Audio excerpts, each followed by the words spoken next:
Genesis, chapter 1.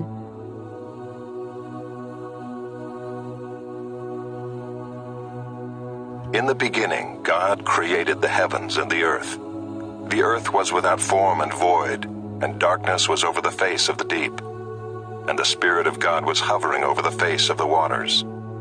And God said, "Let there be light." And there was light. And God saw that the light was good. And God separated the light from the darkness. God called the light day, and the darkness he called night. And there was evening and there was morning, the first day. And God said, "Let there be an expanse in the midst of the waters, and let it separate the waters from the waters." And God made the expanse, and separated the waters that were under the expanse from the waters that were above the expanse. And it was so. And God called the expanse heaven. And there was evening and there was morning, the second day. And God said, "Let the waters under the heavens be gathered together into one place, and let the dry land appear." And it was so.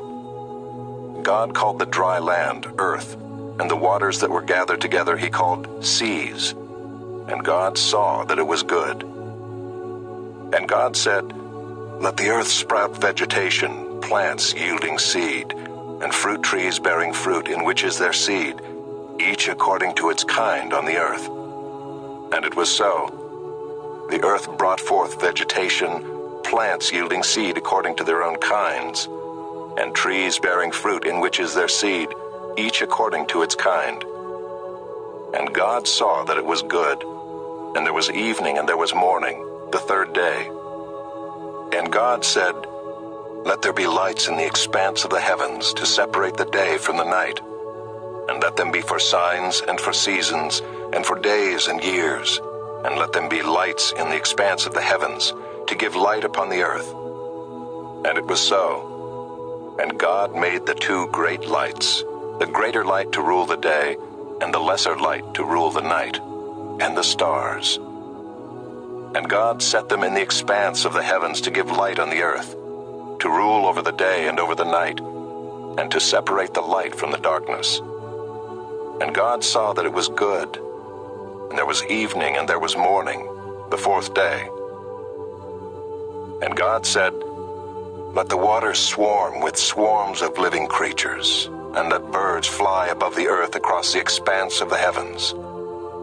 So God created the great sea creatures and every living creature that moves, with which the waters swarm, according to their kinds, and every winged bird according to its kind. And God saw that it was good. And God blessed them, saying, "Be fruitful and multiply, and fill the waters in the seas, and let birds multiply on the earth." And there was evening and there was morning, the fifth day. And God said, "Let the earth bring forth living creatures according to their kinds, livestock and creeping things, and beasts of the earth according to their kinds." And it was so. And God made the beasts of the earth according to their kinds, and the livestock according to their kinds, and everything that creeps on the ground according to its kind. And God saw that it was good. Then God said, "Let us make man in our image, after our likeness, and let them have dominion over the fish of the sea, and over the birds of the heavens, and over the livestock, and over all the earth, and over every creeping thing that creeps on the earth." So God created man in his own image. In the image of God he created him. Male and female he created them. And God blessed them. And God said to them, "Be fruitful and multiply, and fill the earth, and subdue it, and have dominion over the fish of the sea, and over the birds of the heavens, and over every living thing that moves on the earth." And God said, "Behold, I have given you every plant yielding seed that is on the face of all the earth, and every tree with seed in its fruit. You shall have them for food. And to every beast of the earth, and to every bird of the heavens, and to everything that creeps on the earth, everything that has the breath of life, I have given every green plant for food." And it was so. And God saw everything that he had made, and behold, it was very good. And there was evening and there was morning, the sixth day.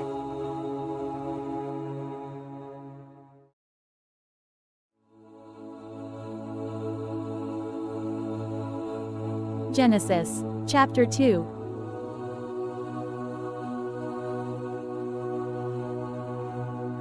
Thus the heavens and the earth were finished, and all the host of them.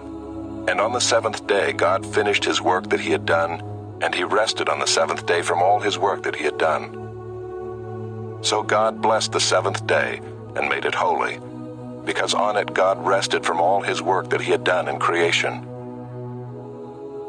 These are the generations of the heavens and the earth when they were created, in the day that the Lord God made the earth and the heavens. When no bush of the field was yet in the land, and no small plant of the field had yet sprung up, for the Lord God had not caused it to rain on the land, and there was no man to work the ground, and a mist was going up from the land and was watering the whole face of the ground.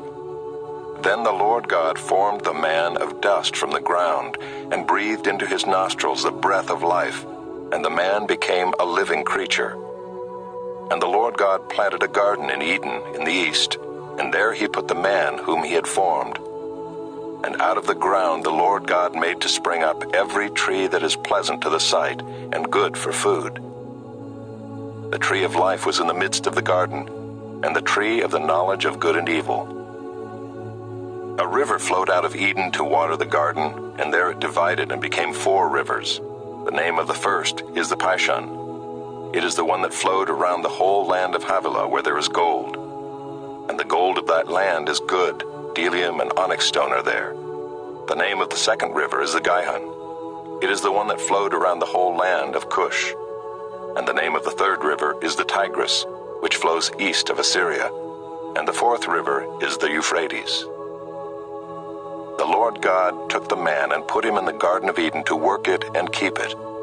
And the Lord God commanded the man, saying, You may surely eat of every tree of the garden, but of the tree of the knowledge of good and evil you shall not eat, for in the day that you eat of it you shall surely die. Then the Lord God said, It is not good that the man should be alone. I will make for him a helper fit for him. Now out of the ground the Lord God had formed every beast of the field and every bird of the heavens, and brought them to the man to see what he would call them. And whatever the man called every living creature, that was its name. The man gave names to all livestock and to the birds of the heavens and to every beast of the field. But for Adam there was not found a helper fit for him. So the Lord God caused a deep sleep to fall upon the man, and while he slept, took one of his ribs and closed up its place with flesh. And the rib that the Lord God had taken from the man he made into a woman, and brought her to the man. Then the man said, This at last is bone of my bones, and flesh of my flesh. She shall be called woman, because she was taken out of man. Therefore a man shall leave his father and his mother, and hold fast to his wife, and they shall become one flesh. And the man and his wife were both naked, and were not ashamed.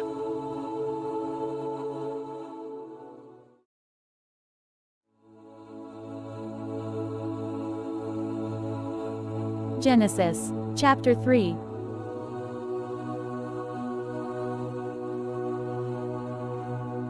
Now the serpent was more crafty than any other beast of the field that the Lord God had made. He said to the woman, Did God actually say, You shall not eat of any tree in the garden? And the woman said to the serpent, We may eat of the fruit of the trees in the garden, but God said, You shall not eat of the fruit of the tree that is in the midst of the garden, neither shall you touch it, lest you die.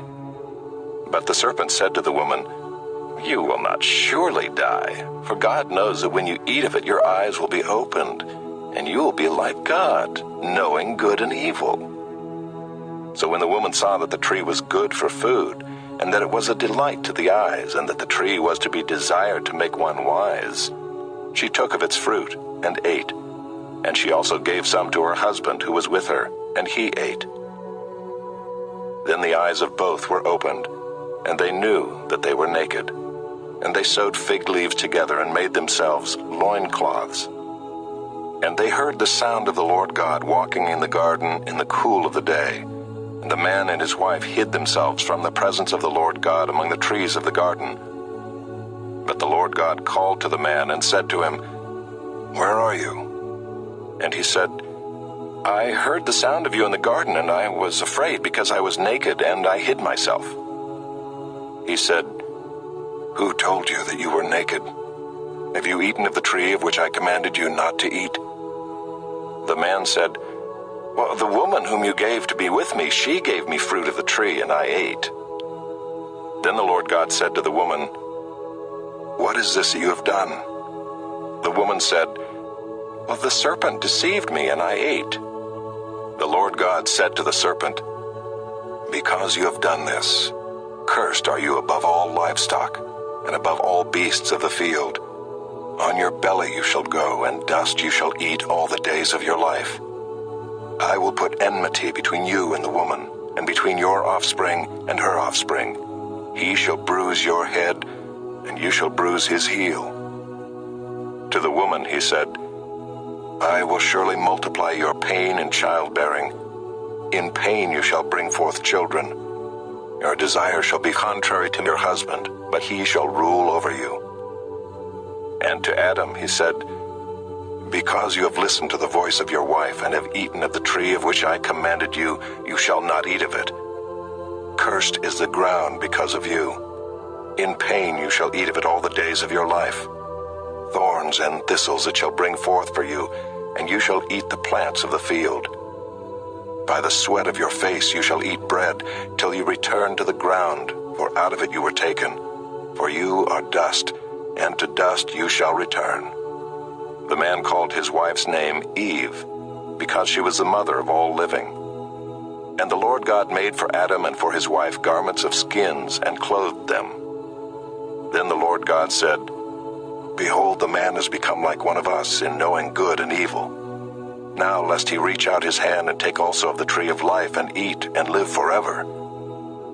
Therefore the Lord God sent him out from the Garden of Eden to work the ground from which he was taken.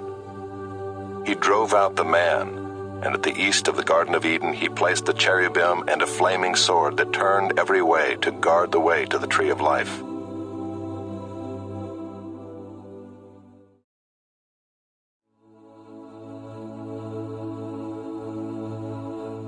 Genesis, chapter 4.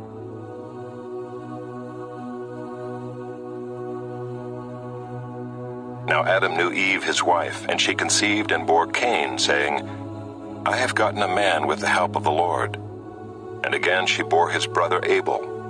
Now Abel was a keeper of sheep, and Cain a worker of the ground. In the course of time Cain brought to the Lord an offering of the fruit of the ground. And Abel also brought of the firstborn of his flock and of their fat portions. And the Lord had regard for Abel and his offering, but for Cain and his offering he had no regard. So Cain was very angry, and his face fell. The Lord said to Cain, "Why are you angry, and why has your face fallen?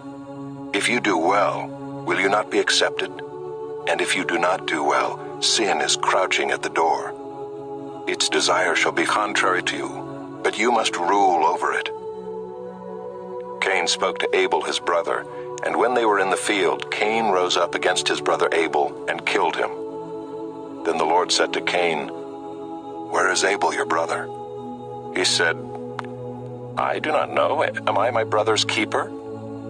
And the Lord said, "What have you done? The voice of your brother's blood is crying to me from the ground. And now you are cursed from the ground, which has opened its mouth to receive your brother's blood from your hand. When you work the ground, it shall no longer yield to you its strength. You shall be a fugitive and a wanderer on the earth." Cain said to the Lord, "My punishment is greater than I can bear. Behold, you have driven me today away from the ground, and from your face I shall be hidden. I shall be a fugitive and a wanderer on the earth, and whoever finds me will kill me." Then the Lord said to him, "Not so. If anyone kills Cain, vengeance shall be taken on him sevenfold." And the Lord put a mark on Cain, lest any who found him should attack him. Then Cain went away from the presence of the Lord, and settled in the land of Nod, east of Eden. Cain knew his wife, and she conceived and bore Enoch. When he built a city, he called the name of the city after the name of his son Enoch. To Enoch was born Irad, and Irad fathered Mehujael. And Mehujael fathered Methushael, and Methushael fathered Lamech. And Lamech took 2 wives. The name of the one was Ida, and the name of the other Zillah. Ida bore Jabal. He was the father of those who dwell in tents and have livestock. His brother's name was Jubal. He was the father of all those who play the lyre and pipe. Zillah also bore Tubal-Cain. He was the forger of all instruments of bronze and iron. The sister of Tubal-Cain was Naamah. Lamech said to his wives, Ida and Zillah, hear my voice, you wives of Lamech, listen to what I say. I have killed a man for wounding me, a young man for striking me. If Cain's revenge is 7-fold, then Lamech's is 77-fold. And Adam knew his wife again, and she bore a son, and called his name Seth. For she said, God has appointed for me another offspring instead of Abel, for Cain killed him. To Seth also a son was born, and he called his name Enosh. At that time people began to call upon the name of the Lord.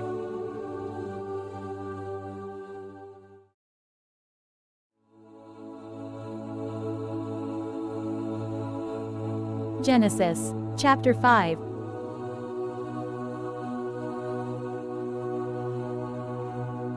This is the book of the generations of Adam. When God created man, he made him in the likeness of God. Male and female he created them, and he blessed them and named them man when they were created. When Adam had lived 130 years, he fathered a son in his own likeness, after his image, and named him Seth. The days of Adam after he fathered Seth were 800 years, and he had other sons and daughters. Thus all the days that Adam lived were 930 years, and he died. When Seth had lived 105 years, he fathered Enosh. Seth lived after he fathered Enosh 807 years, and had other sons and daughters. Thus all the days of Seth were 912 years, and he died. When Enosh had lived 90 years, he fathered Kenan. Enosh lived after he fathered Kenan 815 years, and had other sons and daughters. Thus all the days of Enosh were 905 years, and he died. When Kenan had lived 70 years, he fathered Mahalalel. Kenan lived after he fathered Mahalalel 840 years, and had other sons and daughters.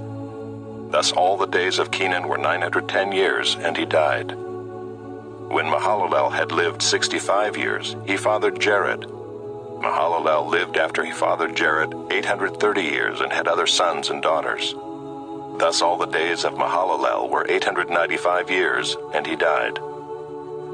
When Jared had lived 162 years, he fathered Enoch. Jared lived after he fathered Enoch 800 years, and had other sons and daughters. Thus all the days of Jared were 962 years, and he died. When Enoch had lived 65 years, he fathered Methuselah. Enoch walked with God after he fathered Methuselah 300 years, and had other sons and daughters. Thus all the days of Enoch were 365 years.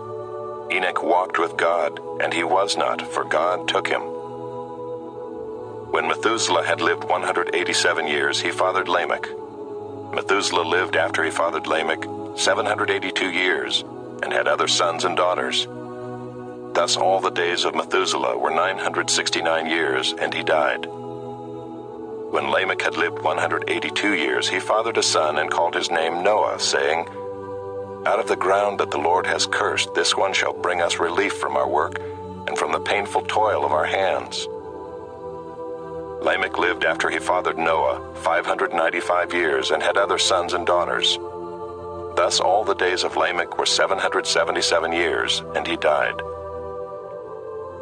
After Noah was 500 years old, Noah fathered Shem, Ham, and Japheth.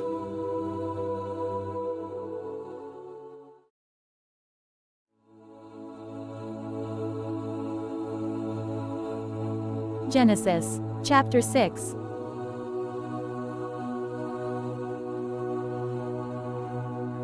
When man began to multiply on the face of the land, and daughters were born to them, the sons of God saw that the daughters of man were attractive, and they took as their wives any they chose. Then the Lord said, My spirit shall not abide in man forever, for he is flesh. His days shall be 120 years. The Nephilim were on the earth in those days, and also afterward, when the sons of God came into the daughters of man, and they bore children to them. These were the mighty men who were of old, the men of renown. The Lord saw that the wickedness of man was great in the earth, and that every intention of the thoughts of his heart was only evil continually. And the Lord regretted that he had made man on the earth, and it grieved him to his heart. So the Lord said, I will blot out man whom I have created from the face of the land, man and animals and creeping things and birds of the heavens, for I am sorry that I have made them. But Noah found favor in the eyes of the Lord. These are the generations of Noah. Noah was a righteous man, blameless in his generation. Noah walked with God, and Noah had 3 sons, Shem, Ham, and Japheth. Now the earth was corrupt in God's sight, and the earth was filled with violence. And God saw the earth, and behold, it was corrupt, for all flesh had corrupted their way on the earth. And God said to Noah, I have determined to make an end of all flesh, for the earth is filled with violence through them.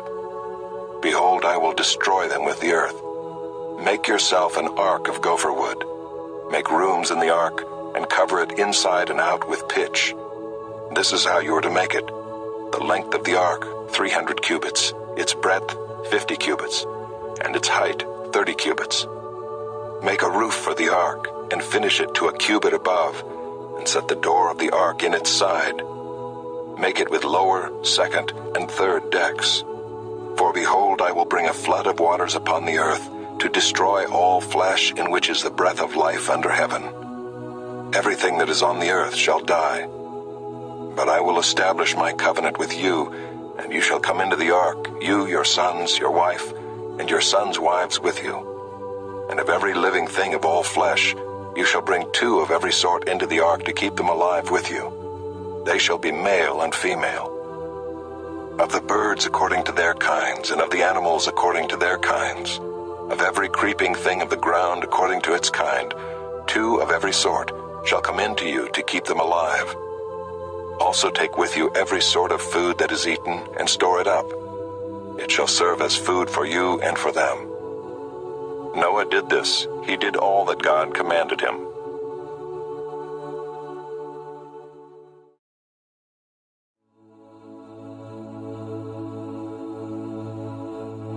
Genesis, chapter 7.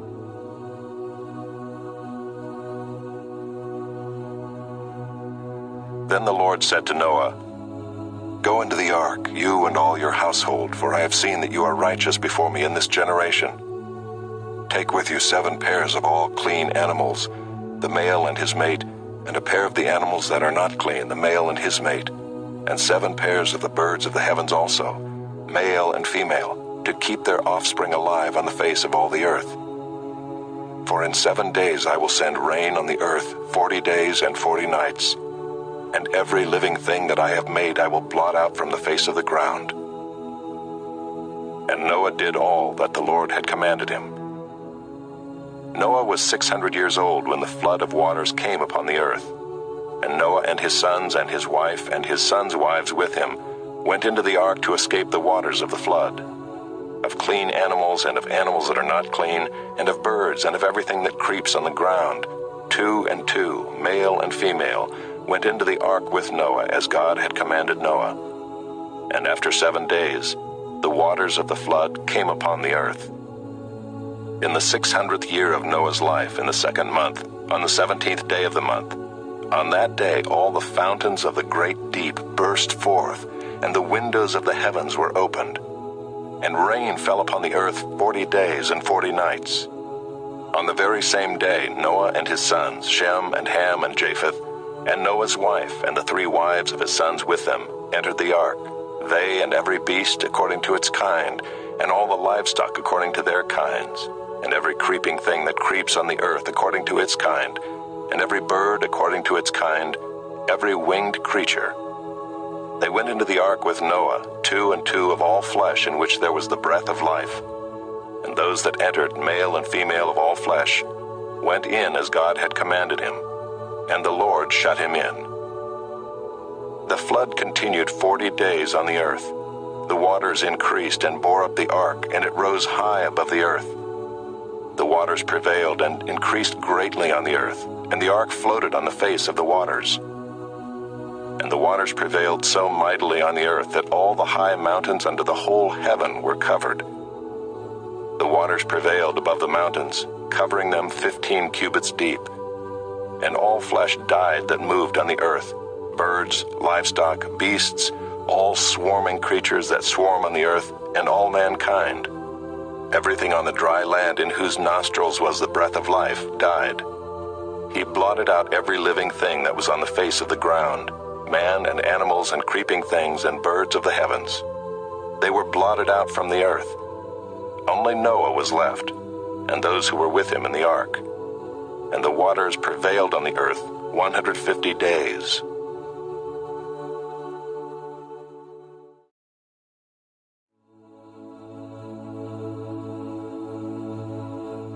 Genesis, chapter 8.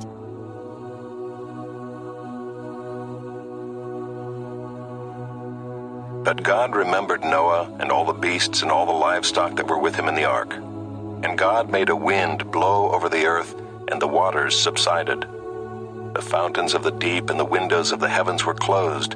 The rain from the heavens was restrained, and the waters receded from the earth continually. At the end of 150 days the waters had abated, and in the 7th month, on the 17th day of the month, the ark came to rest on the mountains of Ararat. And the waters continued to abate until the 10th month. In the 10th month, on the 1st day of the month, the tops of the mountains were seen. At the end of 40 days Noah opened the window of the ark that he had made and sent forth a raven. It went to and fro until the waters were dried up from the earth. Then he sent forth a dove from him to see if the waters had subsided from the face of the ground. But the dove found no place to set her foot, and she returned to him to the ark, for the waters were still on the face of the whole earth. So he put out his hand and took her and brought her into the ark with him. He waited another 7 days, and again he sent forth a dove out of the ark. And the dove came back to him in the evening, and behold, in her mouth was a freshly plucked olive leaf. So Noah knew that the waters had subsided from the earth. Then he waited another 7 days and sent forth the dove, and she did not return to him any more. In the 601st year, in the 1st month, the 1st day of the month, the waters were dried from off the earth. And Noah removed the covering of the ark and looked, and behold, the face of the ground was dry. In the 2nd month, on the 27th day of the month, the earth had dried out. Then God said to Noah, "Go out from the ark, you and your wife and your sons wives with you. Bring out with you every living thing that is with you of all flesh, birds and animals and every creeping thing that creeps on the earth, that they may swarm on the earth and be fruitful and multiply on the earth." So Noah went out, and his sons and his wife and his sons' wives with him. Every beast, every creeping thing, and every bird, everything that moves on the earth, went out by families from the ark. Then Noah built an altar to the Lord, and took some of every clean animal and some of every clean bird, and offered burnt offerings on the altar. And when the Lord smelled the pleasing aroma, the Lord said in his heart, "I will never again curse the ground because of man, for the intention of man's heart is evil from his youth. Neither will I ever again strike down every living creature as I have done. While the earth remains, seed time and harvest, cold and heat, summer and winter, day and night shall not cease."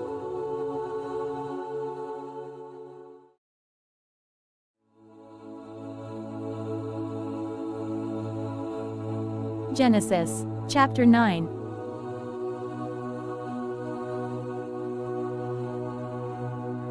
And God blessed Noah and his sons and said to them, "Be fruitful and multiply and fill the earth. The fear of you and the dread of you shall be upon every beast of the earth, and upon every bird of the heavens, upon everything that creeps on the ground, and all the fish of the sea. Into your hand they are delivered. Every moving thing that lives shall be food for you. And as I gave you the green plants, I give you everything. But you shall not eat flesh with its life, that is, its blood. And for your lifeblood I will require a reckoning. From every beast I will require it, and from man. From his fellow man I will require a reckoning for the life of man. Whoever sheds the blood of man, by man shall his blood be shed. For God made man in his own image. And you be fruitful and multiply, increase greatly on the earth, and multiply in it. Then God said to Noah and to his sons with him, Behold, I establish my covenant with you and your offspring after you, and with every living creature that is with you, the birds, the livestock, and every beast of the earth with you, as many as came out of the ark. It is for every beast of the earth. I establish my covenant with you that never again shall all flesh be cut off by the waters of the flood, and never again shall there be a flood to destroy the earth. And God said, This is the sign of the covenant that I make between me and you and every living creature that is with you, for all future generations. I have set my bow in the cloud, and it shall be a sign of the covenant between me and the earth. When I bring clouds over the earth, and the bow is seen in the clouds, I will remember my covenant that is between me and you and every living creature of all flesh. And the waters shall never again become a flood to destroy all flesh. When the bow is in the clouds, I will see it and remember the everlasting covenant between God and every living creature of all flesh that is on the earth. God said to Noah, This is the sign of the covenant that I have established between me and all flesh that is on the earth. The sons of Noah who went forth from the ark were Shem, Ham, and Japheth. Ham was the father of Canaan. These three were the sons of Noah, and from these the people of the whole earth were dispersed. Noah began to be a man of the soil, and he planted a vineyard. He drank of the wine and became drunk and lay uncovered in his tent. And Ham, the father of Canaan, saw the nakedness of his father and told his two brothers outside. Then Shem and Japheth took a garment, laid it on both their shoulders, and walked backward and covered the nakedness of their father. Their faces were turned backward, and they did not see their father's nakedness. When Noah awoke from his wine and knew what his youngest son had done to him, he said, Cursed be Canaan, a servant of servants shall he be to his brothers. He also said, Blessed be the Lord, the God of Shem, and let Canaan be his servant. May God enlarge Japheth, and let him dwell in the tents of Shem, and let Canaan be his servant. After the flood, Noah lived 350 years. All the days of Noah were 950 years, and he died.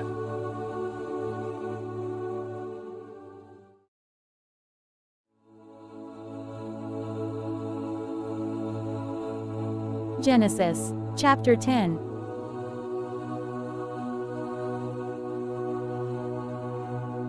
These are the generations of the sons of Noah, Shem, Ham, and Japheth. Sons were born to them after the flood. The sons of Japheth: Gomer, Magog, Madai, Javan, Tubal, Meshech, and Tyrus. The sons of Gomer: Ashkenaz, Riphath, and Togarmah. The sons of Javan: Elisha, Tarshish, Kittim, and Dodanim. From these the coastland peoples spread in their lands, each with his own language, by their clans in their nations. The sons of Ham: Cush, Egypt, Put, and Canaan. The sons of Cush: Seba, Havilah, Sabta, Raamah, and Sabtika. The sons of Raamah: Sheba and Dedan. Cush fathered Nimrod. He was the first on earth to be a mighty man. He was a mighty hunter before the Lord.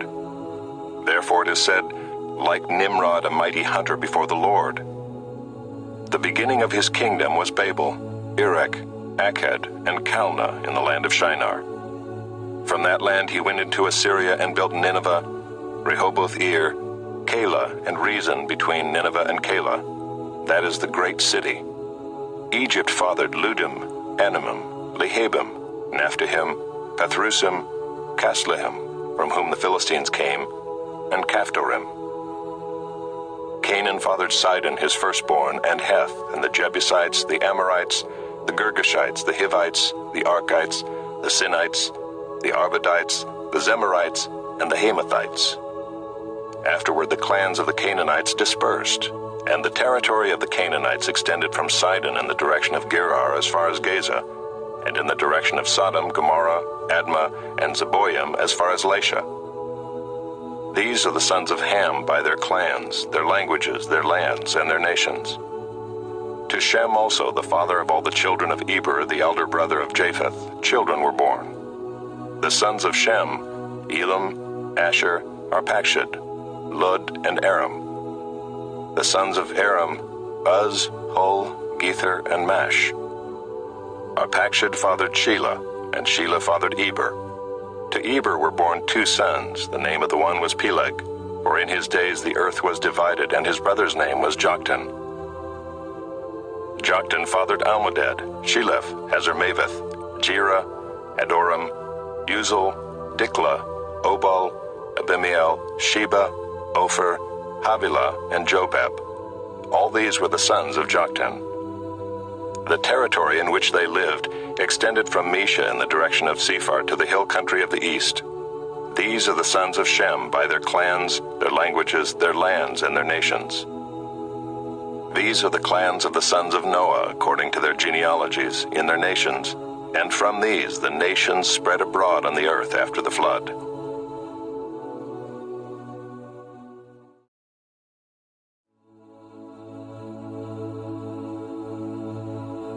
Genesis, chapter 11.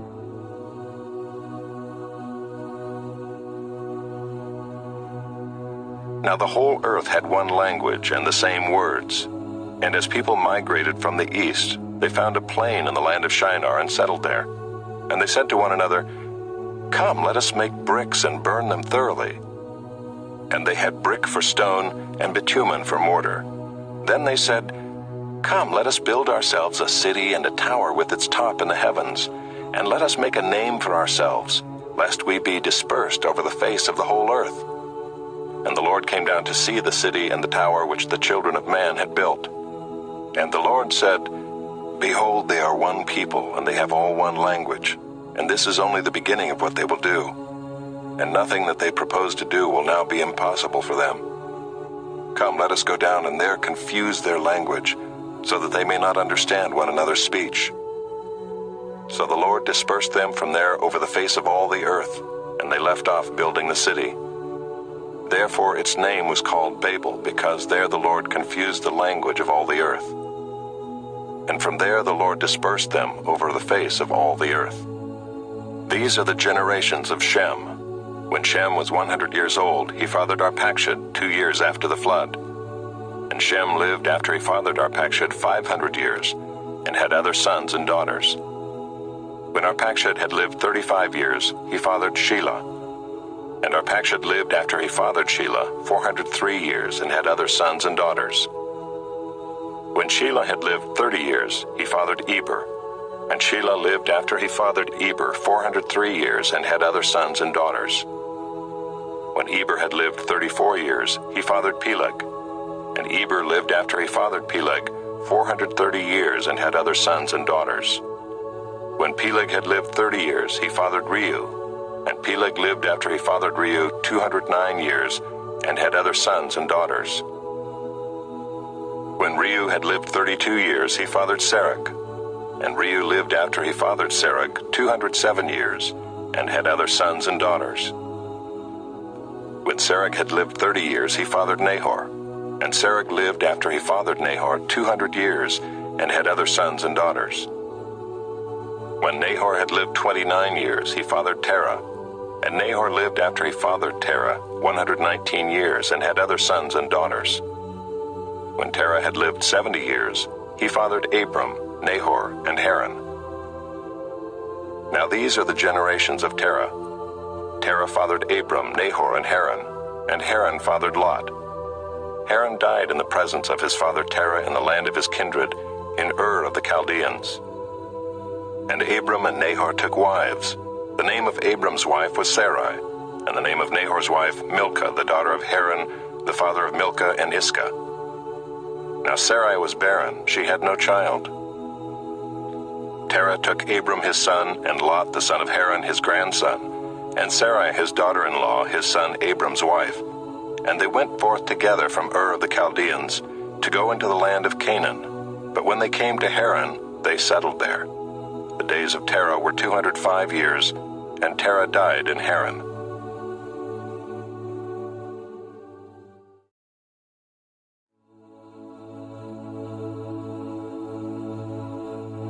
Genesis, chapter 12.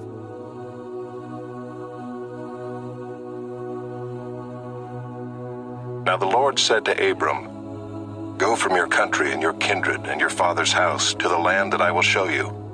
And I will make of you a great nation, and I will bless you and make your name great, so that you will be a blessing. I will bless those who bless you, and him who dishonors you I will curse. And in you all the families of the earth shall be blessed." So Abram went as the Lord had told him, and Lot went with him. Abram was 75 years old when he departed from Haran. And Abram took Sarai his wife, and Lot his brother's son, and all their possessions that they had gathered, and the people that they had acquired in Haran, and they set out to go to the land of Canaan.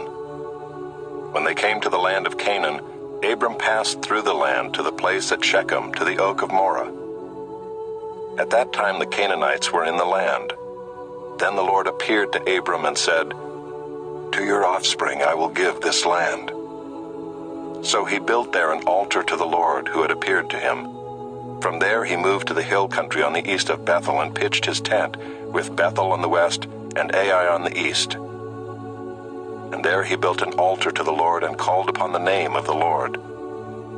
And Abram journeyed on, still going toward the Negeb.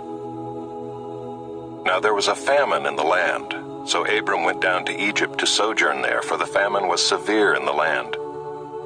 When he was about to enter Egypt, he said to Sarai his wife, "I know that you are a woman beautiful in appearance, and when the Egyptians see you, they will say, 'This is his wife.' Then they will kill me, but they will let you live. Say you are my sister, that it may go well with me because of you, and that my life may be spared for your sake." When Abram entered Egypt, the Egyptians saw that the woman was very beautiful. And when the princes of Pharaoh saw her, they praised her to Pharaoh. And the woman was taken into Pharaoh's house. And for her sake he dealt well with Abram. And he had sheep, oxen, male donkeys, male servants, female donkeys, and camels. But the Lord afflicted Pharaoh and his house with great plagues because of Sarai, Abram's wife. So Pharaoh called Abram and said, "What is this you have done to me? Why did you not tell me that she was your wife? Why did you say, 'She is my sister,' so that I took her for my wife? Now then, here is your wife, take her and go." And Pharaoh gave men orders concerning him, and they sent him away with his wife and all that he had.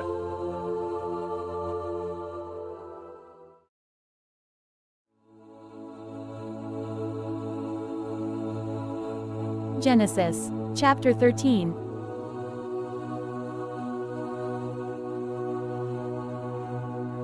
So Abram went up from Egypt, he and his wife and all that he had, and Lot with him, into the Negeb.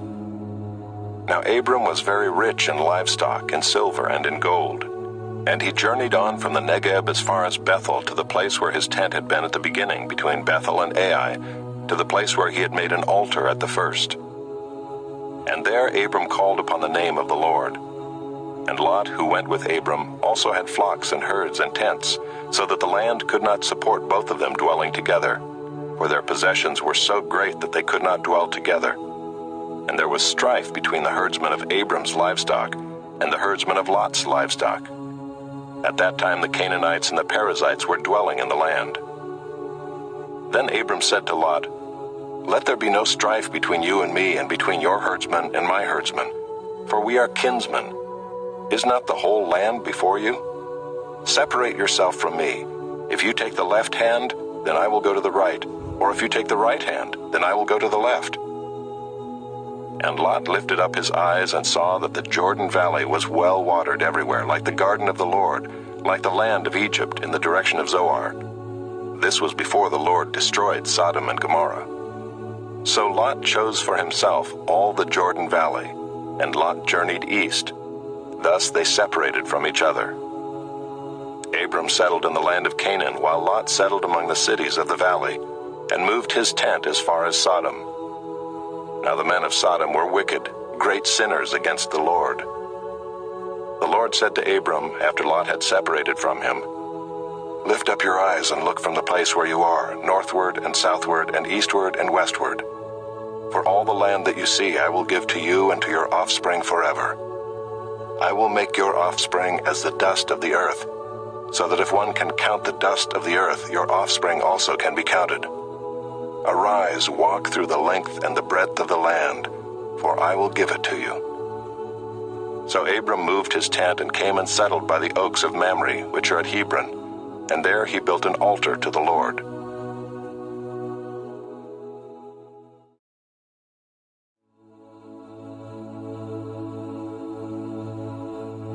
Genesis, chapter 14.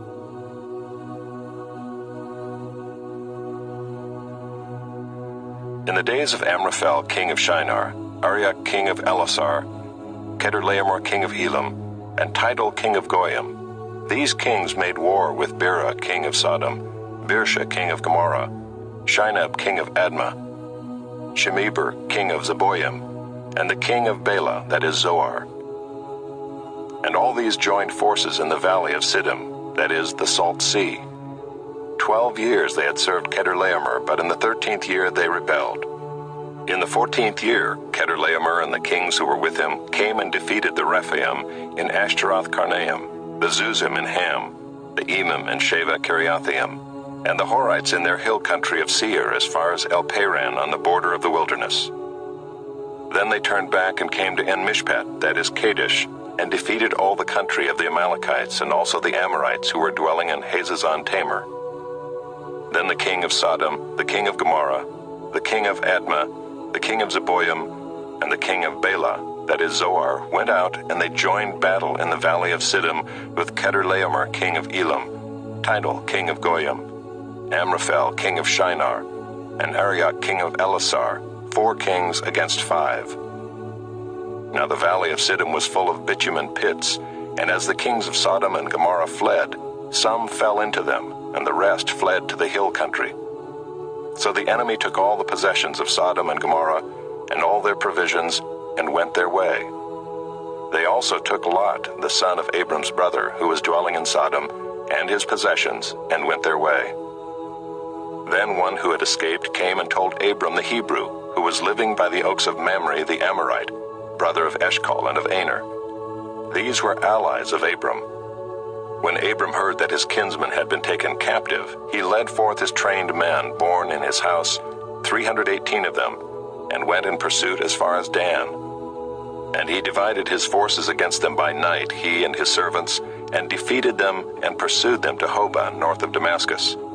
Then he brought back all the possessions, and also brought back his kinsman Lot with his possessions, and the women and the people. After his return from the defeat of Kedorlaomer and the kings who were with him, the king of Sodom went out to meet him at the valley of Sheva, that is the king's valley.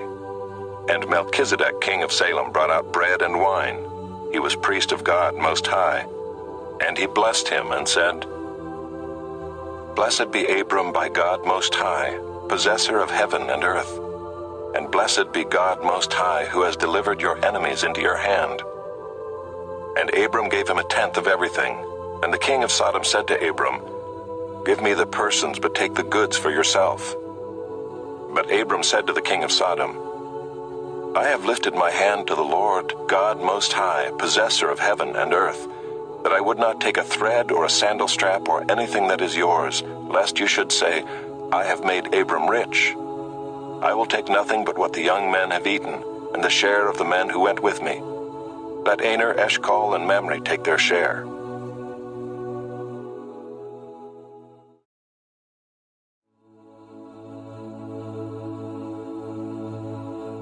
Genesis, chapter 15.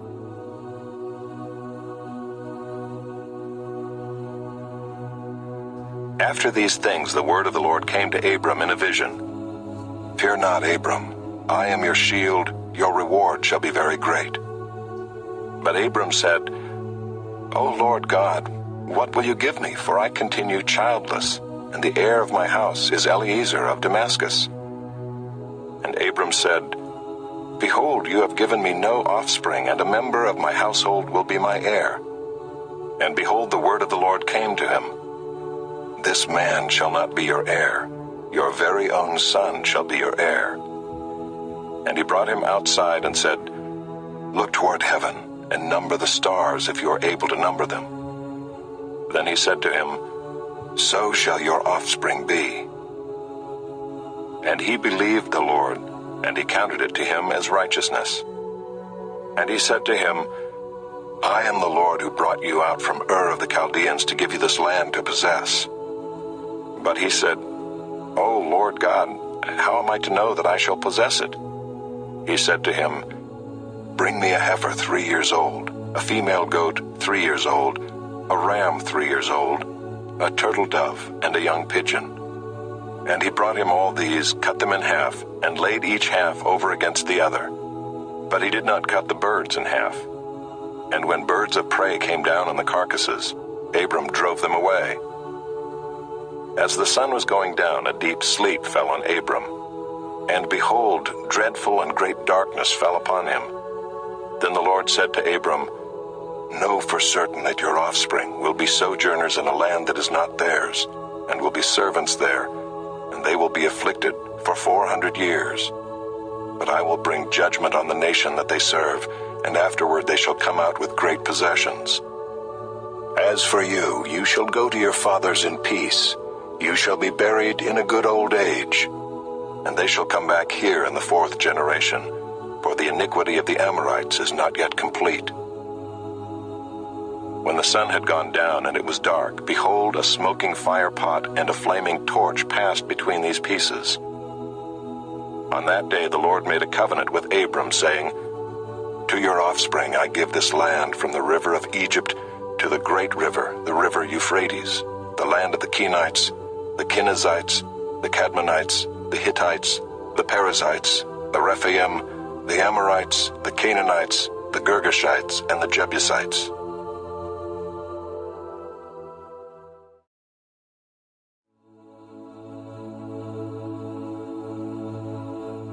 Genesis, chapter 16.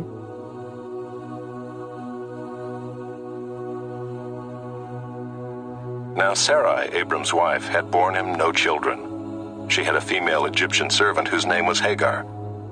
And Sarai said to Abram, Behold, now the Lord has prevented me from bearing children. Go in to my servant. It may be that I shall obtain children by her. And Abram listened to the voice of Sarai. So after Abram had lived 10 years in the land of Canaan, Sarai, Abram's wife, took Hagar the Egyptian, her servant, and gave her to Abram her husband as a wife. And he went in to Hagar, and she conceived. And when she saw that she had conceived, she looked with contempt on her mistress. And Sarai said to Abram, May the wrong done to me be on you. I gave my servant to your embrace, and when she saw that she had conceived, she looked on me with contempt. May the Lord judge between you and me. But Abram said to Sarai, Behold, your servant is in your power. Do to her as you please. Then Sarai dealt harshly with her, and she fled from her. The angel of the Lord found her by a spring of water in the wilderness, the spring on the way to Shur. And he said, Hagar, servant of Sarai, where have you come from, and where are you going? She said, I am fleeing from my mistress Sarai. The angel of the Lord said to her, Return to your mistress and submit to her. The angel of the Lord also said to her, I will surely multiply your offspring, so that they cannot be numbered for multitude. And the angel of the Lord said to her, Behold, you are pregnant and shall bear a son. You shall call his name Ishmael, because the Lord has listened to your affliction.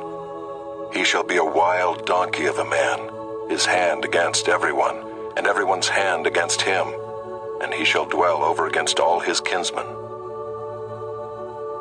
So she called the name of the Lord who spoke to her. You are a God of seeing, for she said, Truly here I have seen him who looks after me. Therefore the well was named Bir Lahairoi. It lies between Kadesh and Bered. And Hagar bore Abram a son, And Abram called the name of his son, whom Hagar bore, Ishmael. Abram was 86 years old when Hagar bore Ishmael to Abram.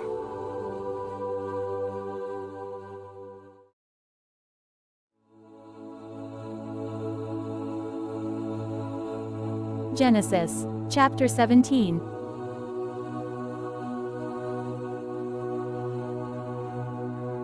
When Abram was 99 years old, the Lord appeared to Abram and said to him, I am God Almighty. Walk before me and be blameless, that I may make my covenant between me and you, and may multiply you greatly.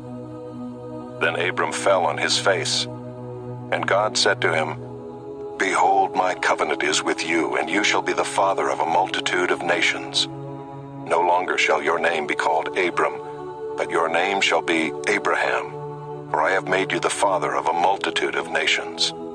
I will make you exceedingly fruitful, and I will make you into nations, and kings shall come from you. And I will establish my covenant between me and you and your offspring after you throughout their generations, for an everlasting covenant, to be God to you and to your offspring after you. And I will give to you and to your offspring after you the land of your sojournings, all the land of Canaan, for an everlasting possession, and I will be their God. And God said to Abraham, As for you, you shall keep my covenant, you and your offspring after you throughout their generations. This is my covenant, which you shall keep between me and you and your offspring after you. Every male among you shall be circumcised. You shall be circumcised in the flesh of your foreskins, and it shall be a sign of the covenant between me and you. He who is 8 days old among you shall be circumcised.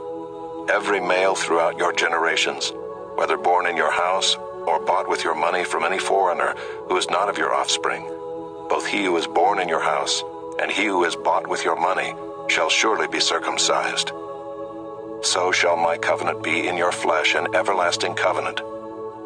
Any uncircumcised male who is not circumcised in the flesh of his foreskin shall be cut off from his people. He has broken my covenant.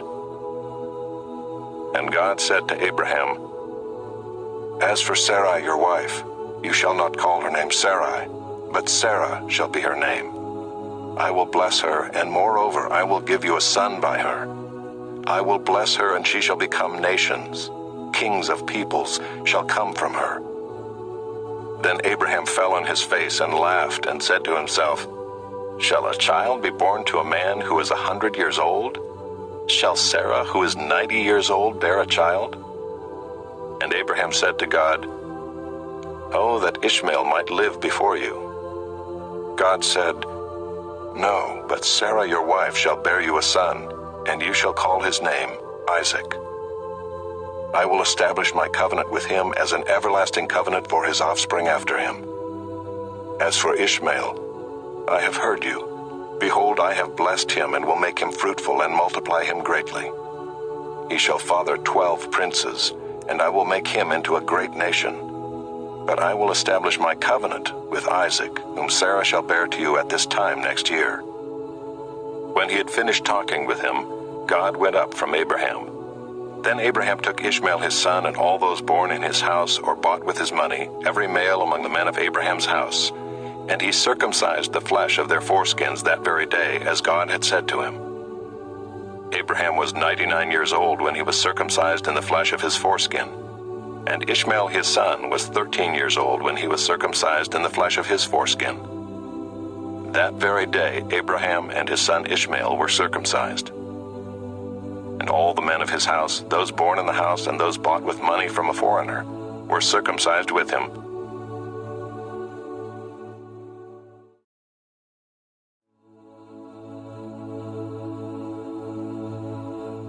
Genesis, chapter 18.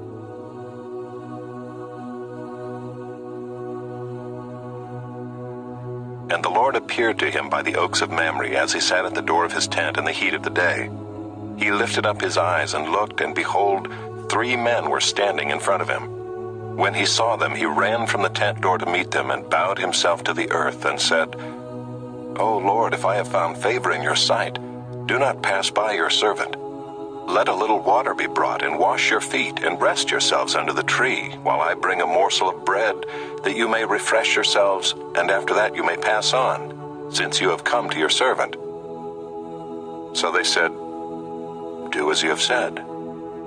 And Abraham went quickly into the tent to Sarah and said, "Quick, 3 seahs of fine flour, knead it and make cakes." And Abraham ran to the herd and took a calf, tender and good, and gave it to a young man who prepared it quickly. Then he took curds and milk and the calf that he had prepared, and set it before them. And he stood by them under the tree while they ate. They said to him, "Where is Sarah your wife?" And he said, "She is in the tent." The Lord said, "I will surely return to you about this time next year, and Sarah your wife shall have a son." And Sarah was listening at the tent door behind him. Now Abraham and Sarah were old, advanced in years. The way of women had ceased to be with Sarah. So Sarah laughed to herself, saying, "After I am worn out, and my Lord is old, shall I have pleasure?" The Lord said to Abraham, "Why did Sarah laugh and say, 'Shall I indeed bear a child now that I am old?' Is anything too hard for the Lord? At the appointed time I will return to you about this time next year, and Sarah shall have a son." But Sarah denied it, saying, "I did not laugh," for she was afraid. He said, "No, but you did laugh." Then the men set out from there, and they looked down toward Sodom, and Abraham went with them to set them on their way. The Lord said, "Shall I hide from Abraham what I am about to do, seeing that Abraham shall surely become a great and mighty nation, and all the nations of the earth shall be blessed in him? For I have chosen him, that he may command his children and his household after him, to keep the way of the Lord by doing righteousness and justice, so that the Lord may bring to Abraham what he has promised him." Then the Lord said, "Because the outcry against Sodom and Gomorrah is great, and their sin is very grave, I will go down to see whether they have done altogether according to the outcry that has come to me, and if not, I will know." So the men turned from there and went toward Sodom, but Abraham still stood before the Lord. Then Abraham drew near and said, "Will you indeed sweep away the righteous with the wicked? Suppose there are 50 righteous within the city. Will you then sweep away the place and not spare it for the 50 righteous who are in it? Far be it from you to do such a thing, to put the righteous to death with the wicked, so that the righteous fare as the wicked. Far be that from you. Shall not the judge of all the earth do what is just?" And the Lord said, "If I find at Sodom 50 righteous in the city, I will spare the whole place for their sake." Abraham answered and said, "Behold, I have undertaken to speak to the Lord, I who am but dust and ashes. Suppose 5 of the 50 righteous are lacking. Will you destroy the whole city for lack of 5? And he said, "I will not destroy it if I find 45 there." Again he spoke to him and said, "Suppose 40 are found there." He answered, "For the sake of 40 I will not do it." Then he said, "Oh, let not the Lord be angry, and I will speak. Suppose 30 are found there." He answered, "I will not do it if I find 30 there." He said, "Behold, I have undertaken to speak to the Lord. Suppose 20 are found there." He answered, "For the sake of 20 I will not destroy it." Then he said, "Oh, let not the Lord be angry, and I will speak again, but this once. Suppose 10 are found there." He answered, "For the sake of 10 I will not destroy it." And the Lord went his way when he had finished speaking to Abraham, and Abraham returned to his place.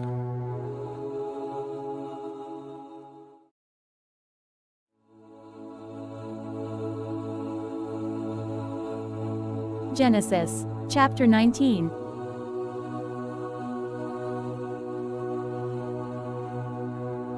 The 2 angels came to Sodom in the evening, and Lot was sitting in the gate of Sodom. When Lot saw them, he rose to meet them and bowed himself with his face to the earth and said, "My lords, please turn aside to your servant's house and spend the night and wash your feet. Then you may rise up early and go on your way." They said, "No, we will spend the night in the town square." But he pressed them strongly, so they turned aside to him and entered his house. And he made them a feast and baked unleavened bread, and they ate. But before they lay down, the men of the city, the men of Sodom, both young and old, all the people to the last man, surrounded the house. And they called to Lot, "Where are the men who came to you tonight? Bring them out to us, that we may know them." Lot went out to the men at the entrance, shut the door after him, and said, "I beg you, my brothers, do not act so wickedly. Behold, I have 2 daughters who have not known any man. Let me bring them out to you, and do to them as you please. Only do nothing to these men, for they have come under the shelter of my roof." But they said, "Stand back." And they said, "This fellow came to sojourn, and he has become the judge. Now we will deal worse with you than with them." Then they pressed hard against the man Lot, and drew near to break the door down. But the men reached out their hands and brought Lot into the house with them, and shut the door. And they struck with blindness the men who were at the entrance of the house, both small and great, so that they wore themselves out groping for the door. Then the men said to Lot, "Have you anyone else here? Sons-in-law, sons, daughters, or anyone you have in the city, bring them out of the place, for we are about to destroy this place, because the outcry against its people has become great before the Lord, and the Lord has sent us to destroy it." So Lot went out and said to his sons-in-law who were to marry his daughters, "Up, get out of this place, for the Lord is about to destroy the city." But he seemed to his sons-in-law to be jesting. As morning dawned, the angels urged Lot, saying, "Up, take your wife and your 2 daughters who are here, lest you be swept away in the punishment of the city." But he lingered. So the men seized him and his wife and his 2 daughters by the hand, the Lord being merciful to him, and they brought him out and set him outside the city. And as they brought them out, one said, "Escape for your life. Do not look back or stop anywhere in the valley. Escape to the hills, lest you be swept away." And Lot said to them, "Oh no, my lords. Behold, your servant has found favor in your sight, and you have shown me great kindness in saving my life. But I cannot escape to the hills, lest the disaster overtake me and I die. Behold, this city is near enough to flee to, and it is a little one. Let me escape there. Is it not a little one? And my life will be saved."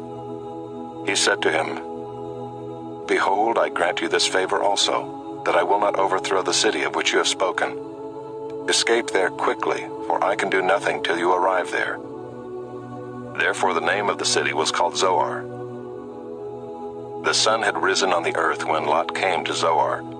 Then the Lord rained on Sodom and Gomorrah sulfur and fire from the Lord out of heaven. And he overthrew those cities and all the valley and all the inhabitants of the cities and what grew on the ground. But Lot's wife behind him looked back, and she became a pillar of salt.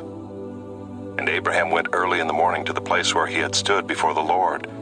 And he looked down toward Sodom and Gomorrah and toward all the land of the valley. And he looked, and behold, the smoke of the land went up like the smoke of a furnace. So it was that when God destroyed the cities of the valley, God remembered Abraham and sent Lot out of the midst of the overthrow when he overthrew the cities in which Lot had lived. Now Lot went up out of Zoar and lived in the hills with his 2 daughters, for he was afraid to live in Zoar. So he lived in a cave with his 2 daughters. And the firstborn said to the younger, "Our father is old, and there is not a man on earth to come in to us after the manner of all the earth. Come, let us make our father drink wine, and we will lie with him, that we may preserve offspring from our father." So they made their father drink wine that night. And the firstborn went in and lay with her father. He did not know when she lay down or when she arose. The next day the firstborn said to the younger, "Behold, I lay last night with my father. Let us make him drink wine tonight also. Then you go in and lie with him, that we may preserve offspring from our father." So they made their father drink wine that night also. And the younger arose and lay with him, and he did not know when she lay down or when she arose. Thus both the daughters of Lot became pregnant by their father. The firstborn bore a son and called his name Moab. He is the father of the Moabites to this day. The younger also bore a son and called his name Ben-ammi. He is the father of the Ammonites to this day.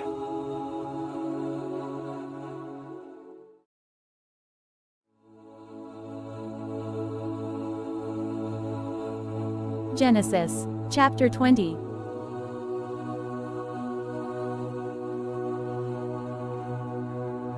From there Abraham journeyed toward the territory of the Negeb, and lived between Kadesh and Shur.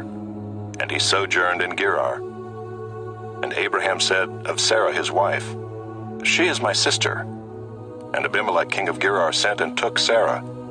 But God came to Abimelech in a dream by night and said to him, "Behold, you are a dead man because of the woman whom you have taken, for she is a man's wife." Now Abimelech had not approached her, so he said, "Lord, will you kill an innocent people? Did he not himself say to me, 'She is my sister'? And she herself said, 'He is my brother.' In the integrity of my heart and the innocence of my hands I have done this." Then God said to him in the dream, "Yes, I know that you have done this in the integrity of your heart, and it was I who kept you from sinning against me. Therefore I did not let you touch her. Now then, return the man's wife, for he is a prophet, so that he will pray for you, and you shall live. But if you do not return her, know that you shall surely die, you and all who are yours." So Abimelech rose early in the morning and called all his servants and told them all these things. And the men were very much afraid. Then Abimelech called Abraham and said to him, "What have you done to us? And how have I sinned against you that you have brought on me and my kingdom a great sin? You have done to me things that ought not to be done." And Abimelech said to Abraham, "What did you see that you did this thing?" Abraham said, "I did it because I thought, there is no fear of God at all in this place, and they will kill me because of my wife. Besides, she is indeed my sister, the daughter of my father, though not the daughter of my mother, and she became my wife. And when God caused me to wander from my father's house, I said to her, 'This is the kindness you must do me. At every place to which we come, say of me, He is my brother.' Then Abimelech took sheep and oxen and male servants and female servants, and gave them to Abraham, and returned Sara his wife to him. And Abimelech said, 'Behold, my land is before you. Dwell where it pleases you.' To Sara he said, 'Behold, I have given your brother 1,000 pieces of silver. It is a sign of your innocence in the eyes of all who are with you, and before everyone you are vindicated.' Then Abraham prayed to God, and God healed Abimelech, and also healed his wife and female slaves, so that they bore children. For the Lord had closed all the wombs of the house of Abimelech because of Sara, Abraham's wife.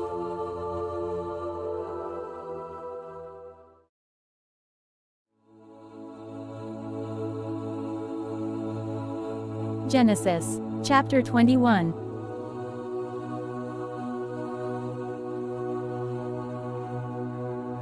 The Lord visited Sara as he had said, and the Lord did to Sara as he had promised. And Sara conceived and bore Abraham a son in his old age at the time of which God had spoken to him. Abraham called the name of his son who was born to him, whom Sara bore him, Isaac. And Abraham circumcised his son Isaac when he was 8 days old, as God had commanded him. Abraham was 100 years old when his son Isaac was born to him. And Sara said, "God has made laughter for me. Everyone who hears will laugh over me." And she said, "Who would have said to Abraham that Sarah would nurse children? Yet I have borne him a son in his old age." And the child grew and was weaned.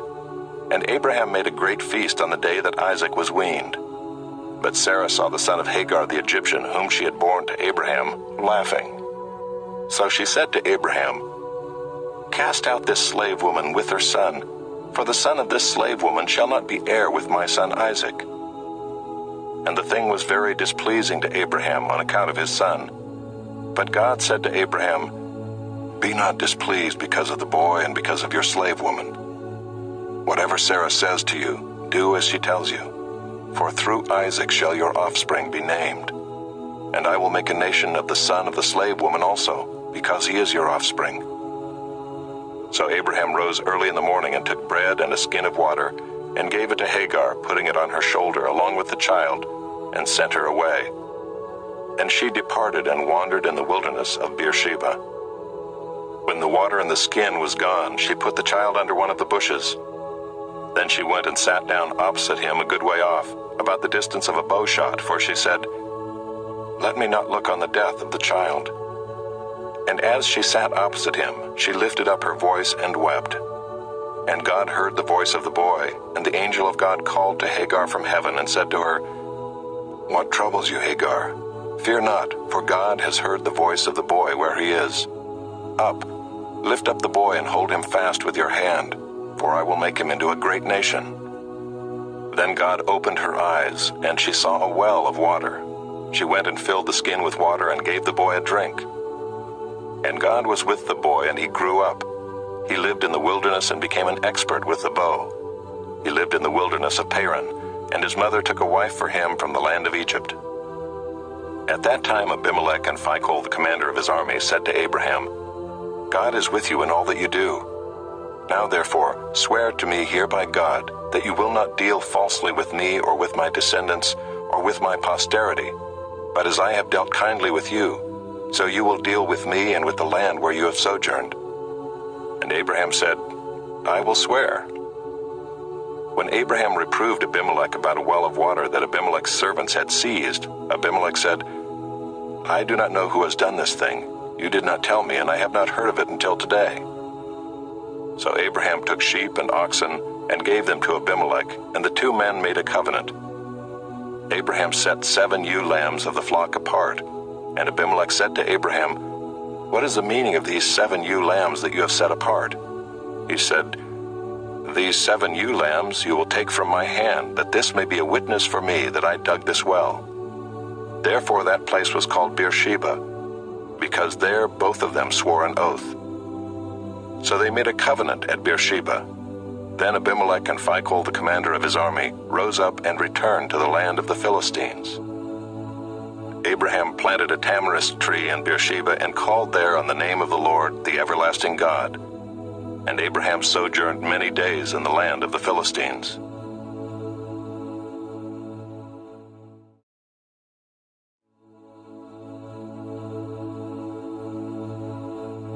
Genesis, chapter 22.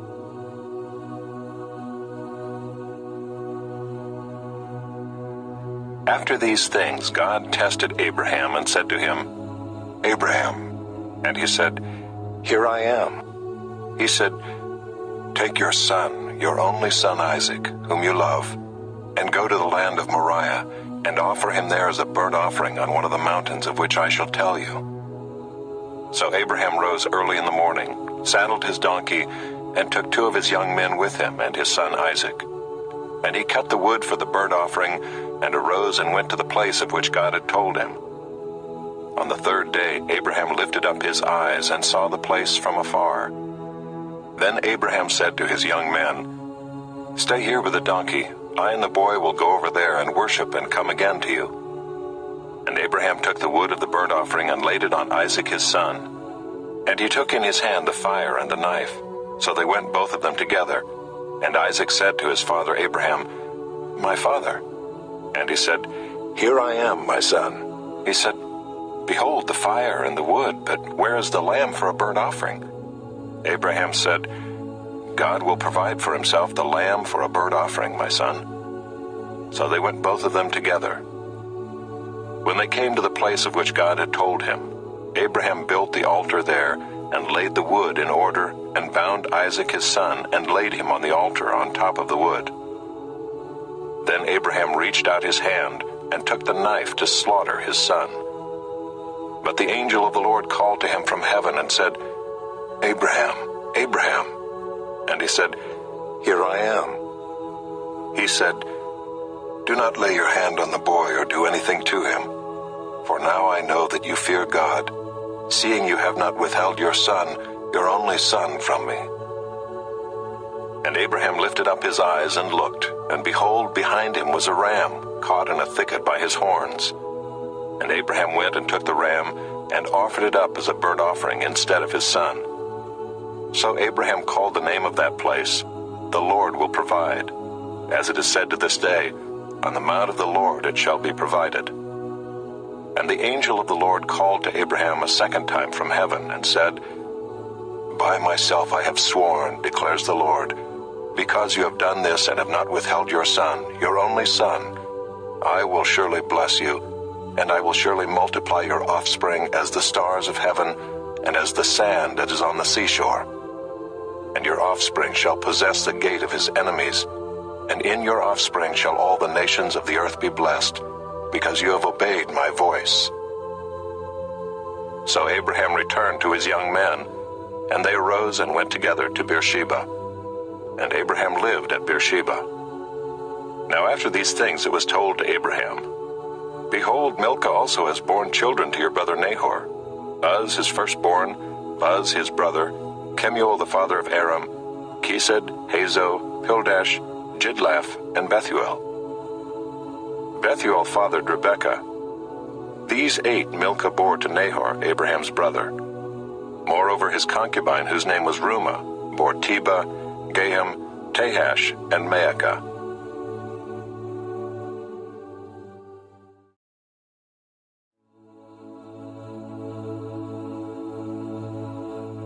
Genesis, chapter 23.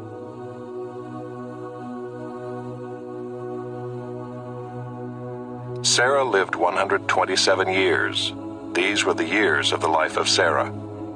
And Sarah died at Kiriath Arba, that is Hebron, in the land of Canaan. And Abraham went in to mourn for Sarah and to weep for her. And Abraham rose up from before his dead and said to the Hittites, I am a sojourner and foreigner among you. Give me property among you for a burying place, that I may bury my dead out of my sight. The Hittites answered Abraham, Hear us, my lord, you are a prince of God among us. Bury your dead in the choicest of our tombs.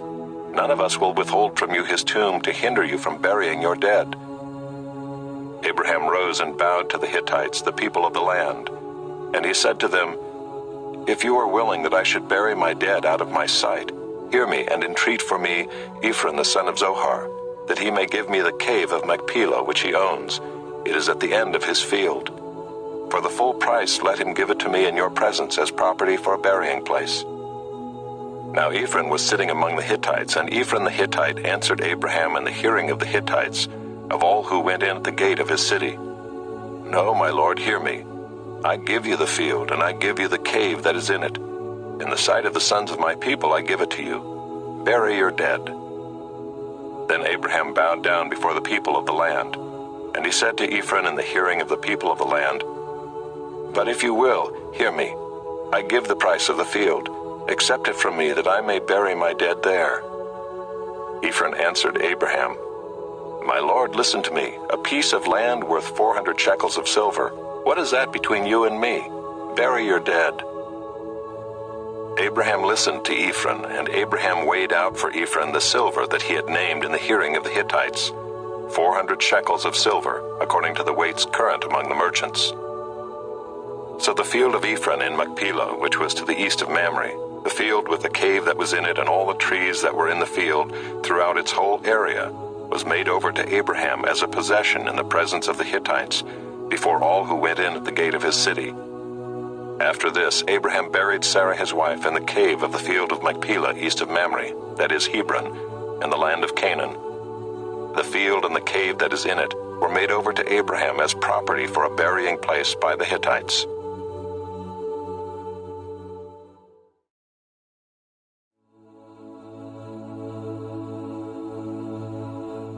Genesis, chapter 24.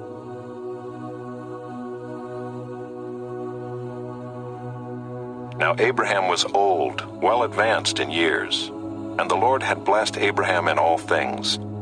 And Abraham said to his servant, the oldest of his household, who had charge of all that he had, Put your hand under my thigh, that I may make you swear by the Lord, the God of heaven and God of the earth, that you will not take a wife for my son from the daughters of the Canaanites among whom I dwell, but will go to my country and to my kindred, and take a wife for my son Isaac. The servant said to him, Perhaps the woman may not be willing to follow me to this land. Must I then take your son back to the land from which you came? Abraham said to him, See to it that you do not take my son back there. The Lord, the God of heaven, who took me from my father's house and from the land of my kindred, and who spoke to me and swore to me, to your offspring I will give this land. He will send his angel before you, and you shall take a wife for my son from there. But if the woman is not willing to follow you, then you will be free from this oath of mine. Only you must not take my son back there." So the servant put his hand under the thigh of Abraham his master, and swore to him concerning this matter. Then the servant took 10 of his master's camels and departed, taking all sorts of choice gifts from his master, and he arose and went to Mesopotamia, to the city of Nahor.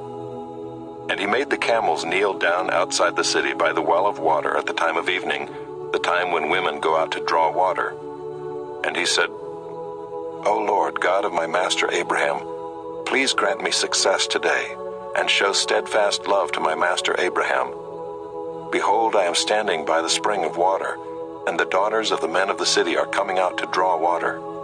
Let the young woman to whom I shall say, 'Please let down your jar that I may drink,' and who shall say, 'Drink, and I will water your camels,' let her be the one whom you have appointed for your servant Isaac. By this I shall know that you have shown steadfast love to my master."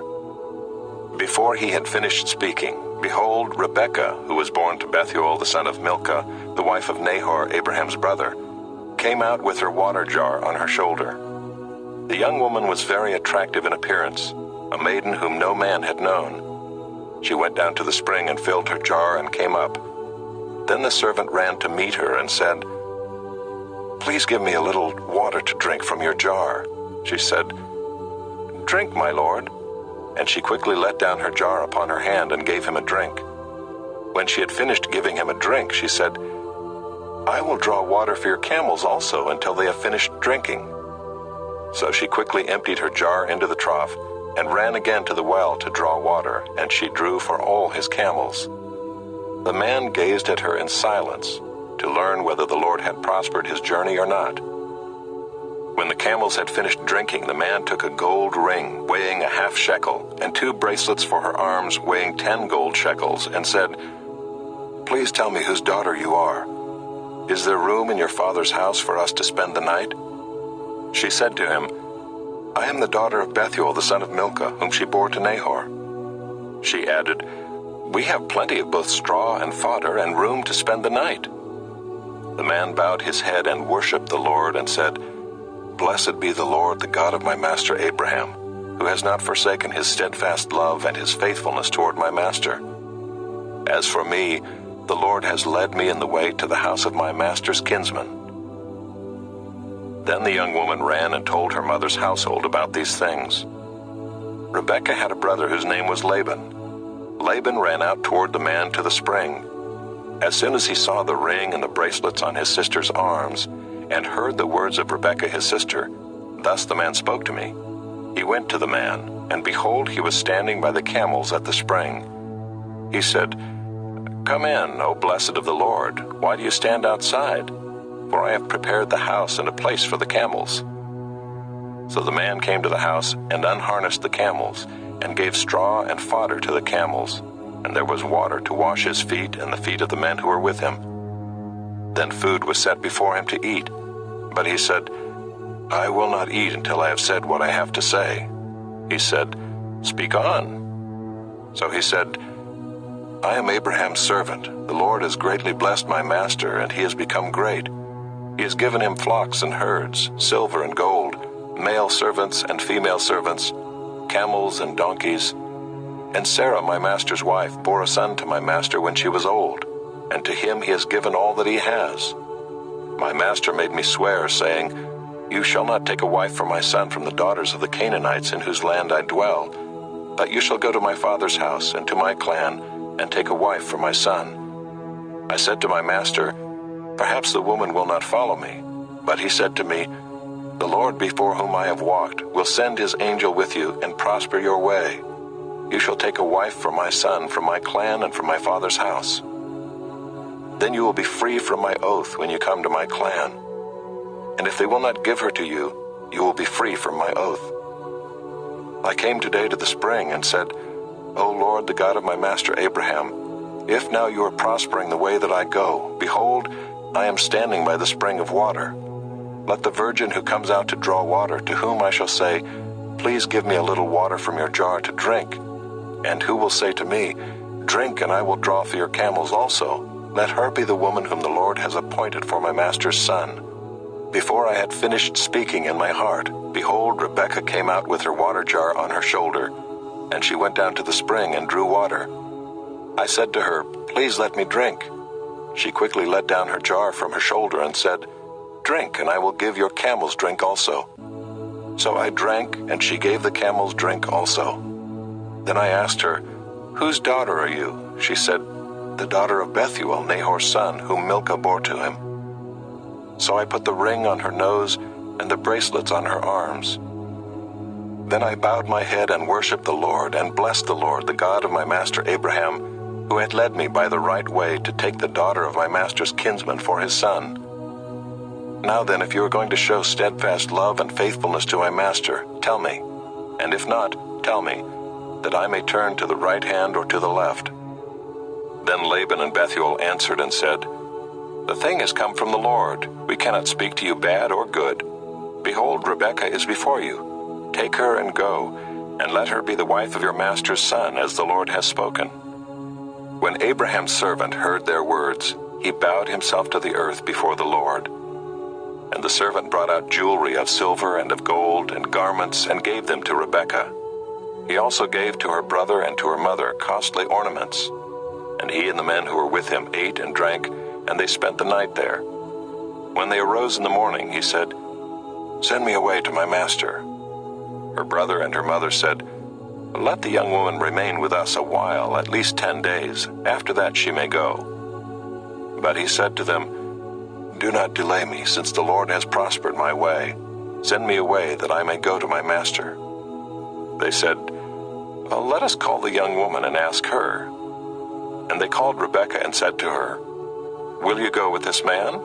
She said, I will go. So they sent away Rebekah their sister and her nurse, and Abraham's servant and his men.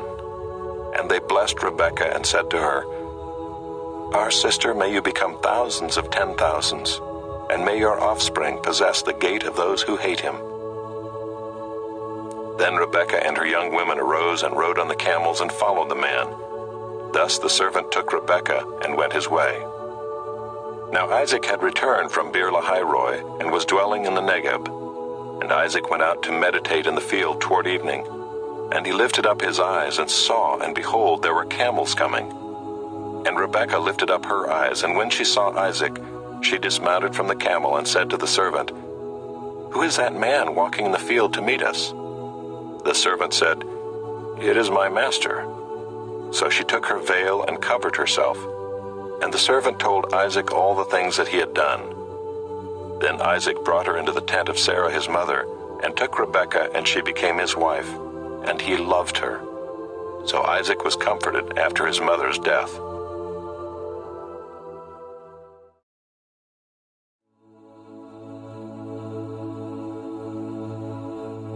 Genesis, chapter 25.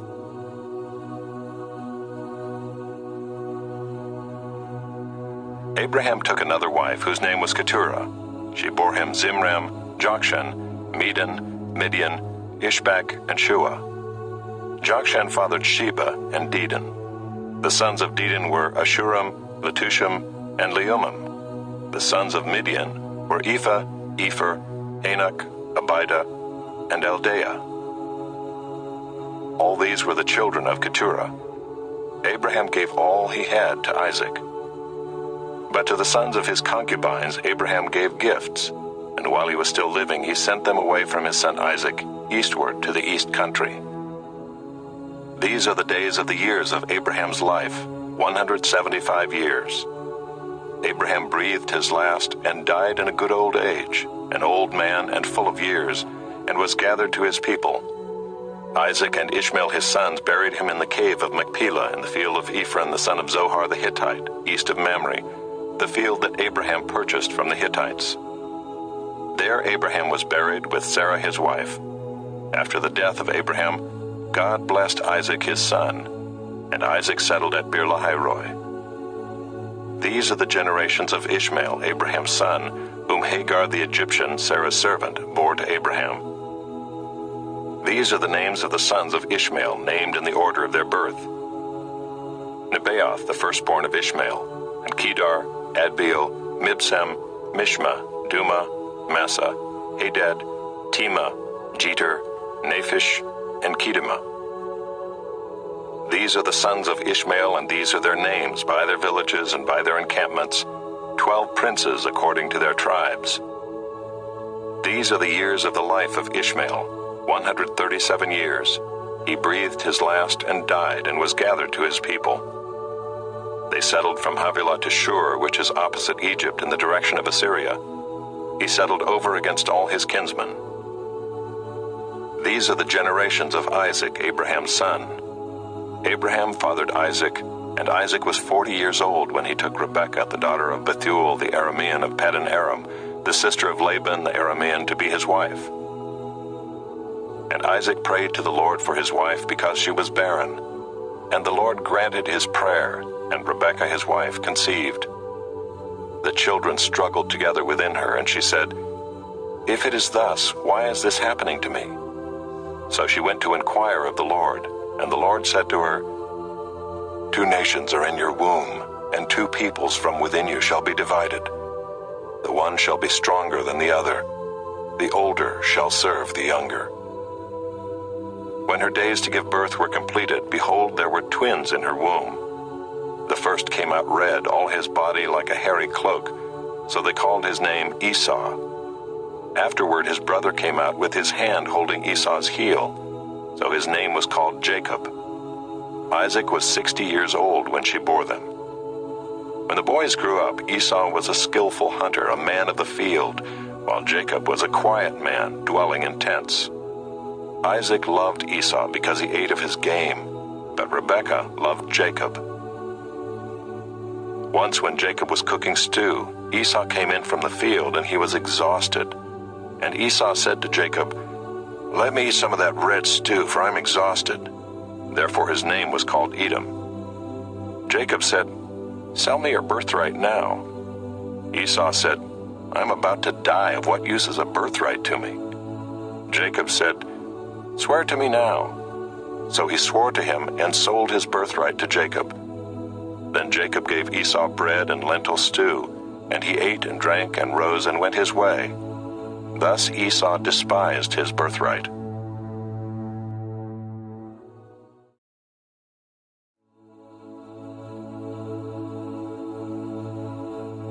Genesis, chapter 26.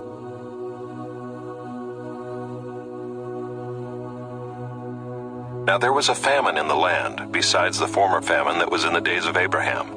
And Isaac went to Gerar, to Abimelech king of the Philistines. And the Lord appeared to him and said, "Do not go down to Egypt. Dwell in the land of which I shall tell you. Sojourn in this land, and I will be with you and will bless you.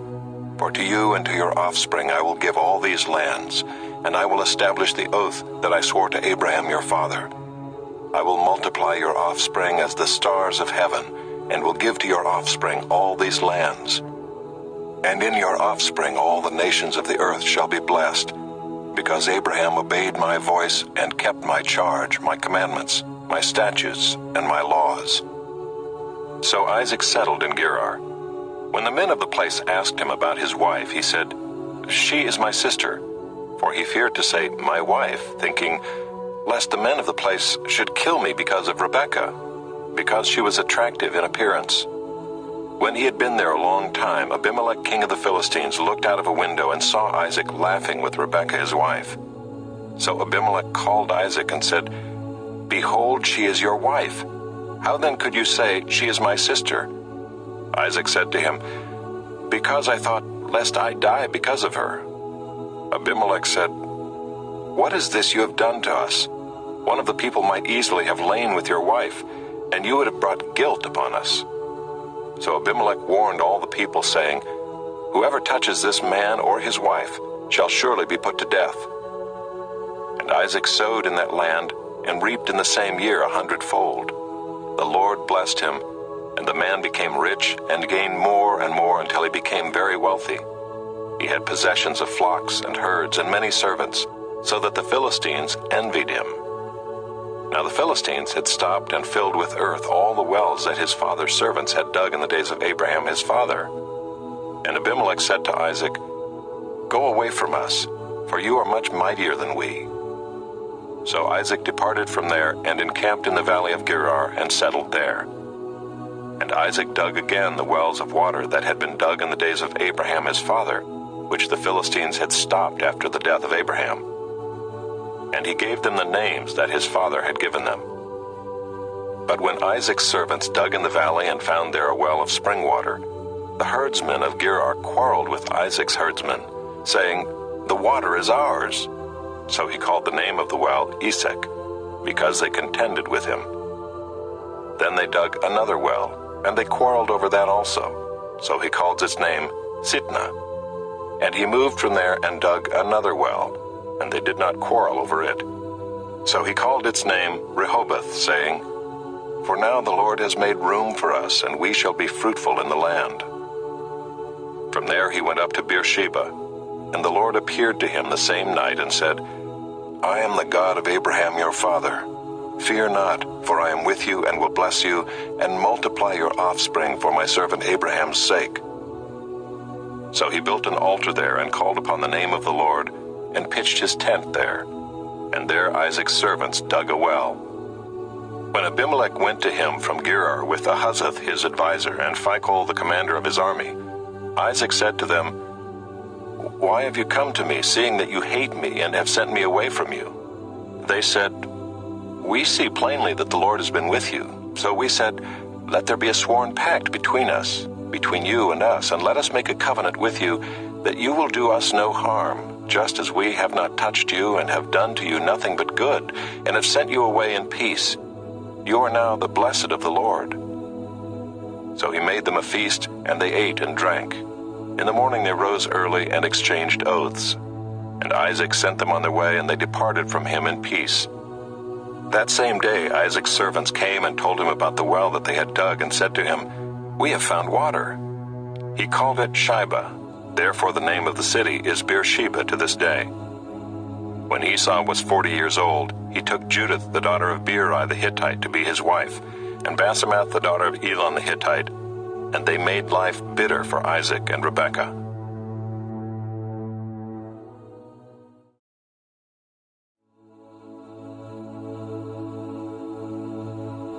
Genesis, chapter 27.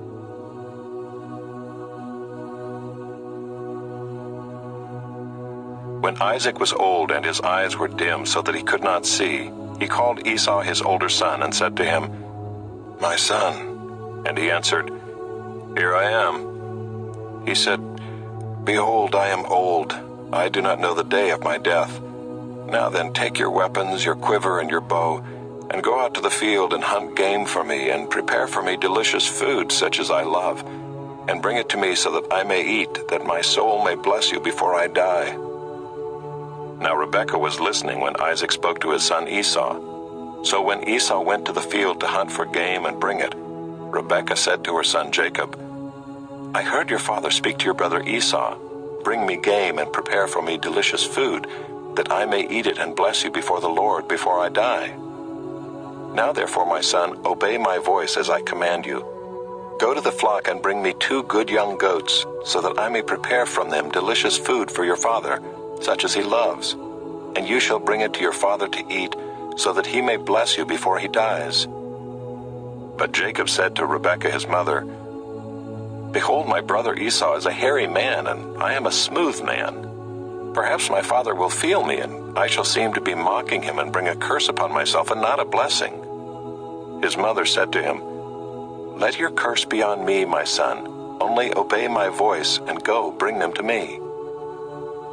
So he went and took them and brought them to his mother, and his mother prepared delicious food, such as his father loved. Then Rebekah took the best garments of Esau her older son, which were with her in the house, and put them on Jacob her younger son.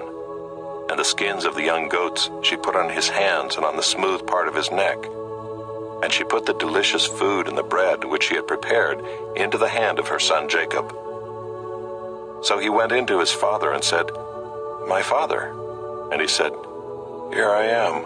Who are you, my son?" Jacob said to his father, I am Esau, your firstborn. I have done as you told me. Now sit up and eat of my game, that your soul may bless me. But Isaac said to his son, How is it that you have found it so quickly, my son? He answered, Because the Lord your God granted me success. Then Isaac said to Jacob, Please come near, that I may feel you, my son, to know whether you are really my son Esau or not. So Jacob went near to Isaac his father, who felt him, and said, The voice is Jacob's voice, but the hands are the hands of Esau.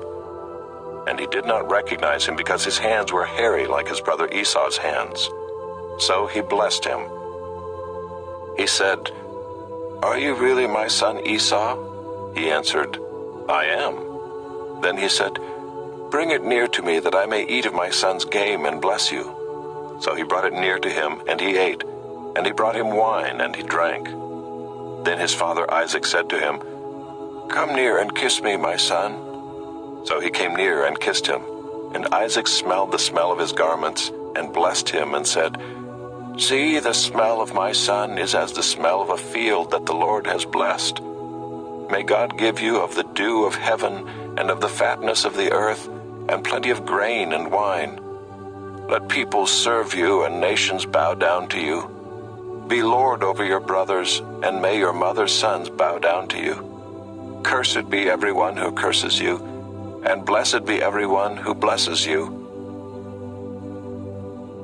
As soon as Isaac had finished blessing Jacob, when Jacob had scarcely gone out from the presence of Isaac his father, Esau his brother came in from his hunting. He also prepared delicious food and brought it to his father. And he said to his father, Let my father arise and eat of his son's game, that you may bless me. His father Isaac said to him, Who are you? He answered, I am your son, your firstborn, Esau. Then Isaac trembled very violently and said, Who was it then that hunted game and brought it to me, and I ate it all before you came? And I have blessed him. Yes, and he shall be blessed. As soon as Esau heard the words of his father, he cried out with an exceedingly great and bitter cry, and said to his father, Bless me, even me also, O my father. But he said, Your brother came deceitfully, and he has taken away your blessing. Esau said, Is he not rightly named Jacob? For he has cheated me these 2 times. He took away my birthright, and behold, now he has taken away my blessing. Then he said, Have you not reserved a blessing for me? Isaac answered and said to Esau, Behold, I have made him lord over you, and all his brothers I have given to him for servants, and with grain and wine I have sustained him. What then can I do for you, my son?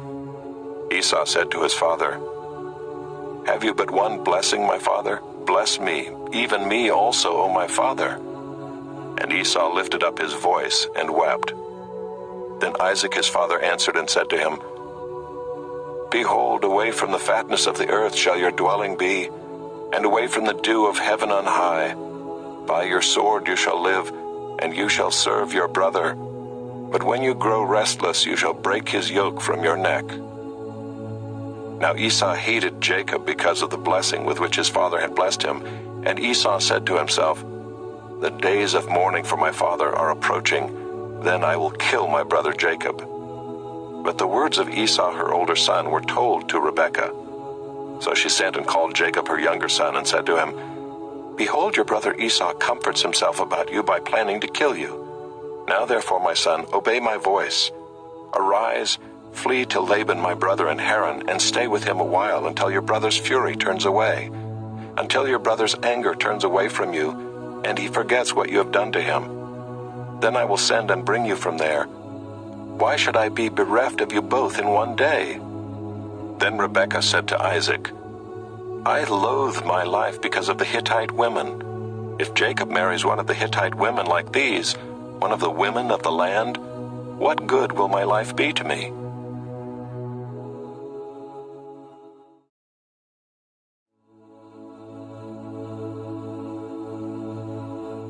Genesis, chapter 28.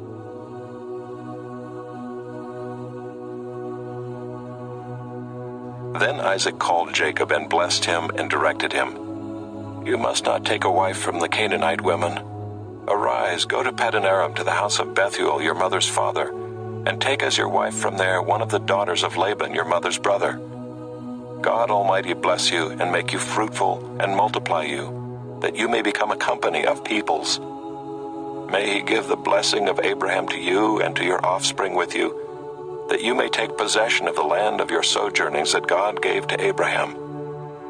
Thus Isaac sent Jacob away, and he went to Paddan-aram, to Laban, the son of Bethuel the Aramean, the brother of Rebekah, Jacob's and Esau's mother. Now Esau saw that Isaac had blessed Jacob, and sent him away to Paddan-aram to take a wife from there, and that as he blessed him he directed him, "You must not take a wife from the Canaanite women," and that Jacob had obeyed his father and his mother, and gone to Paddan-aram.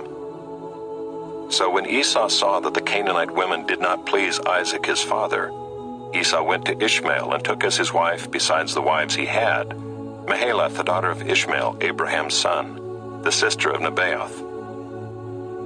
Jacob left Beersheba and went toward Haran, and he came to a certain place and stayed there that night, because the sun had set.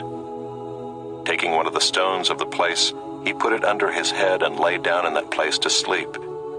And he dreamed, and behold, there was a ladder set up on the earth, and the top of it reached to heaven.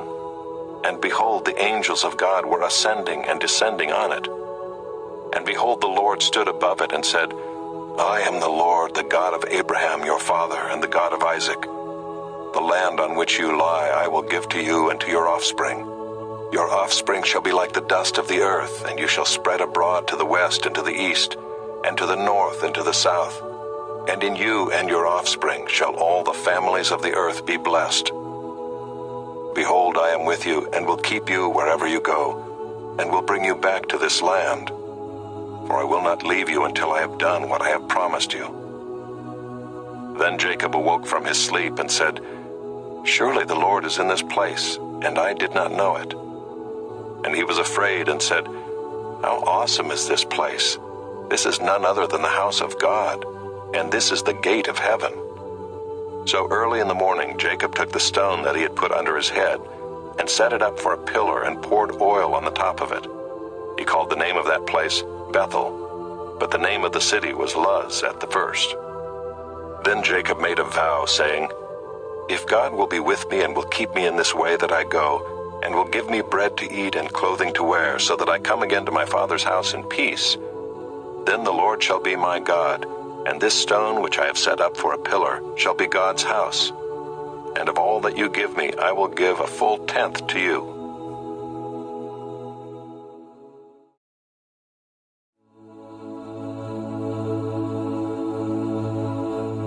Genesis, chapter 29.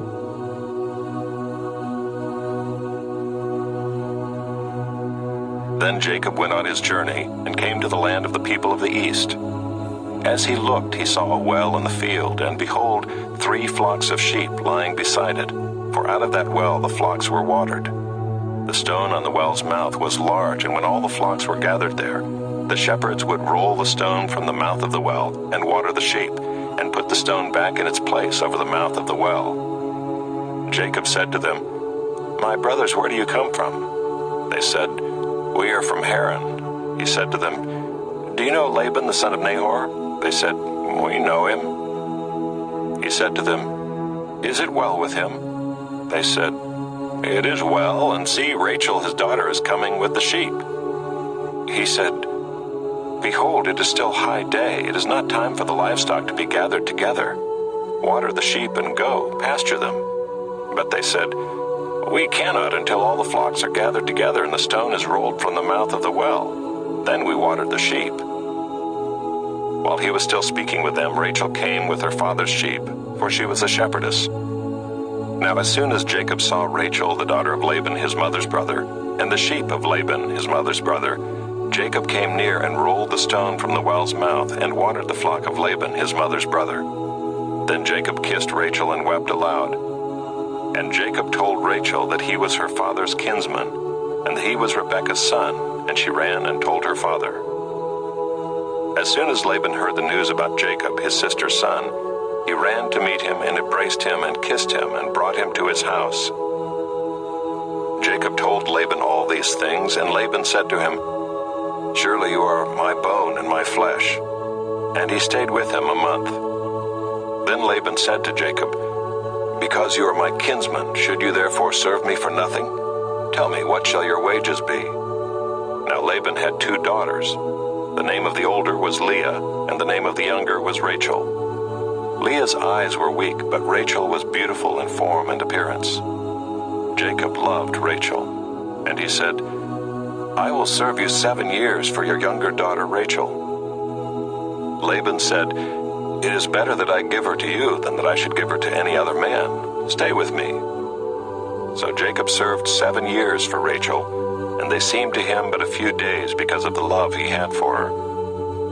Then Jacob said to Laban, "Give me my wife, that I may go into her, for my time is completed." So Laban gathered together all the people of the place and made a feast. But in the evening he took his daughter Leah and brought her to Jacob, and he went into her. Laban gave his female servant Zilpah to his daughter Leah to be her servant. And in the morning, behold, it was Leah. And Jacob said to Laban, "What is this you have done to me? Did I not serve with you for Rachel? Why then have you deceived me?" Laban said, "It is not so done in our country to give the younger before the firstborn. Complete the week of this one, and we will give you the other also in return for serving me another 7 years." Jacob did so and completed her week. Then Laban gave him his daughter Rachel to be his wife. Laban gave his female servant Bilhah to his daughter Rachel to be her servant. So Jacob went in to Rachel also, and he loved Rachel more than Leah, and served Laban for another 7 years. When the Lord saw that Leah was hated, he opened her womb, but Rachel was barren. And Leah conceived and bore a son, and she called his name Reuben, for she said, "Because the Lord has looked upon my affliction, for now my husband will love me." She conceived again and bore a son, and said, "Because the Lord has heard that I am hated, he has given me this son also." And she called his name Simeon. Again she conceived and bore a son, and said, "Now this time my husband will be attached to me, because I have borne him 3 sons." Therefore his name was called Levi. And she conceived again and bore a son, and said, "This time I will praise the Lord." Therefore she called his name Judah. Then she ceased bearing.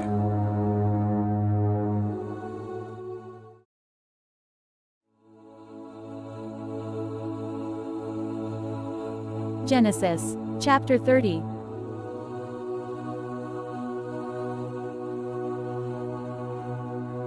When Rachel saw that she bore Jacob no children, she envied her sister.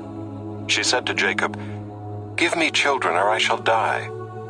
Jacob's anger was kindled against Rachel, and he said, "Am I in the place of God, who has withheld from you the fruit of the womb?"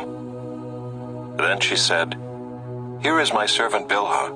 Go in to her, so that she may give birth on my behalf, that even I may have children through her." So she gave him her servant Bilhah as a wife, and Jacob went in to her. And Bilhah conceived and bore Jacob a son. Then Rachel said, "God has judged me, and has also heard my voice and given me a son." Therefore she called his name Dan. Rachel's servant Bilhah conceived again and bore Jacob a second son. Then Rachel said, "With mighty wrestlings I have wrestled with my sister, and have prevailed." So she called his name Naphtali. When Leah saw that she had ceased bearing children, she took her servant Zilpah and gave her to Jacob as a wife. Then Leah's servant Zilpah bore Jacob a son, and Leah said, "Good fortune has come." So she called his name Gad. Leah's servant Zilpah bore Jacob a second son, and Leah said, "Happy am I, for women have called me happy." So she called his name Asher. In the days of wheat harvest, Reuben went and found mandrakes in the field, and brought them to his mother Leah. Then Rachel said to Leah, "Please give me some of your son's mandrakes." But she said to her, "Is it a small matter that you have taken away my husband? Would you take away my son's mandrakes also?" Rachel said, "Then he may lie with you tonight in exchange for your son's mandrakes." When Jacob came from the field in the evening, Leah went out to meet him and said, "You must come in to me, for I have hired you with my son's mandrakes." So he lay with her that night. And God listened to Leah, and she conceived and bore Jacob a fifth son. Leah said, "God has given me my wages because I gave my servant to my husband." So she called his name Issachar. And Leah conceived again, and she bore Jacob a sixth son.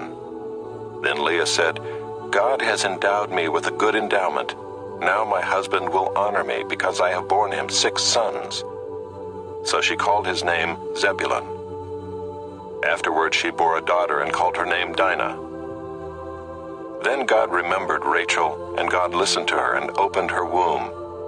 She conceived and bore a son, and said, "God has taken away my reproach." And she called his name Joseph, saying, "May the Lord add to me another son." As soon as Rachel had borne Joseph, Jacob said to Laban, "Send me away that I may go to my own home and country.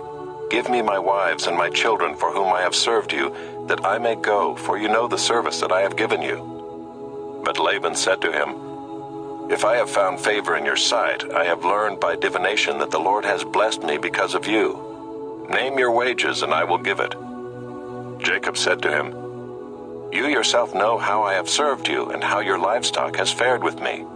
For you had little before I came, and it has increased abundantly, and the Lord has blessed you wherever I turned. But now when shall I provide for my own household also?" He said, "What shall I give you?" Jacob said, "You shall not give me anything. If you will do this for me, I will again pasture your flock and keep it. Let me pass through all your flock today, removing from it every speckled and spotted sheep, and every black lamb, and the spotted and speckled among the goats, and they shall be my wages. So my honesty will answer for me later when you come to look into my wages with you. Every one that is not speckled and spotted among the goats and black among the lambs, if found with me, shall be counted stolen." Laban said, "Good, let it be as you have said." But that day Laban removed the male goats that were striped and spotted, and all the female goats that were speckled and spotted, every one that had white on it, and every lamb that was black, and put them in the charge of his sons. And he set a distance of 3 days' journey between himself and Jacob. And Jacob pastured the rest of Laban's flock. Then Jacob took fresh sticks of poplar and almond and plane trees, and peeled white streaks in them, exposing the white of the sticks.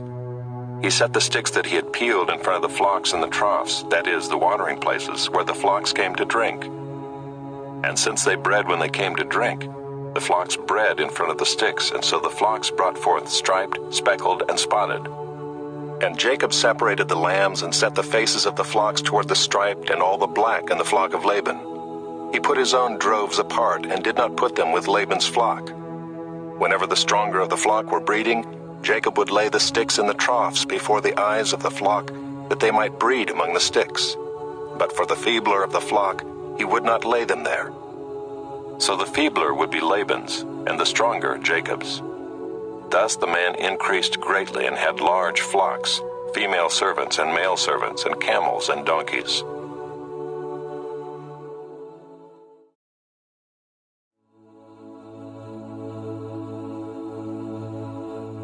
Genesis, chapter 31.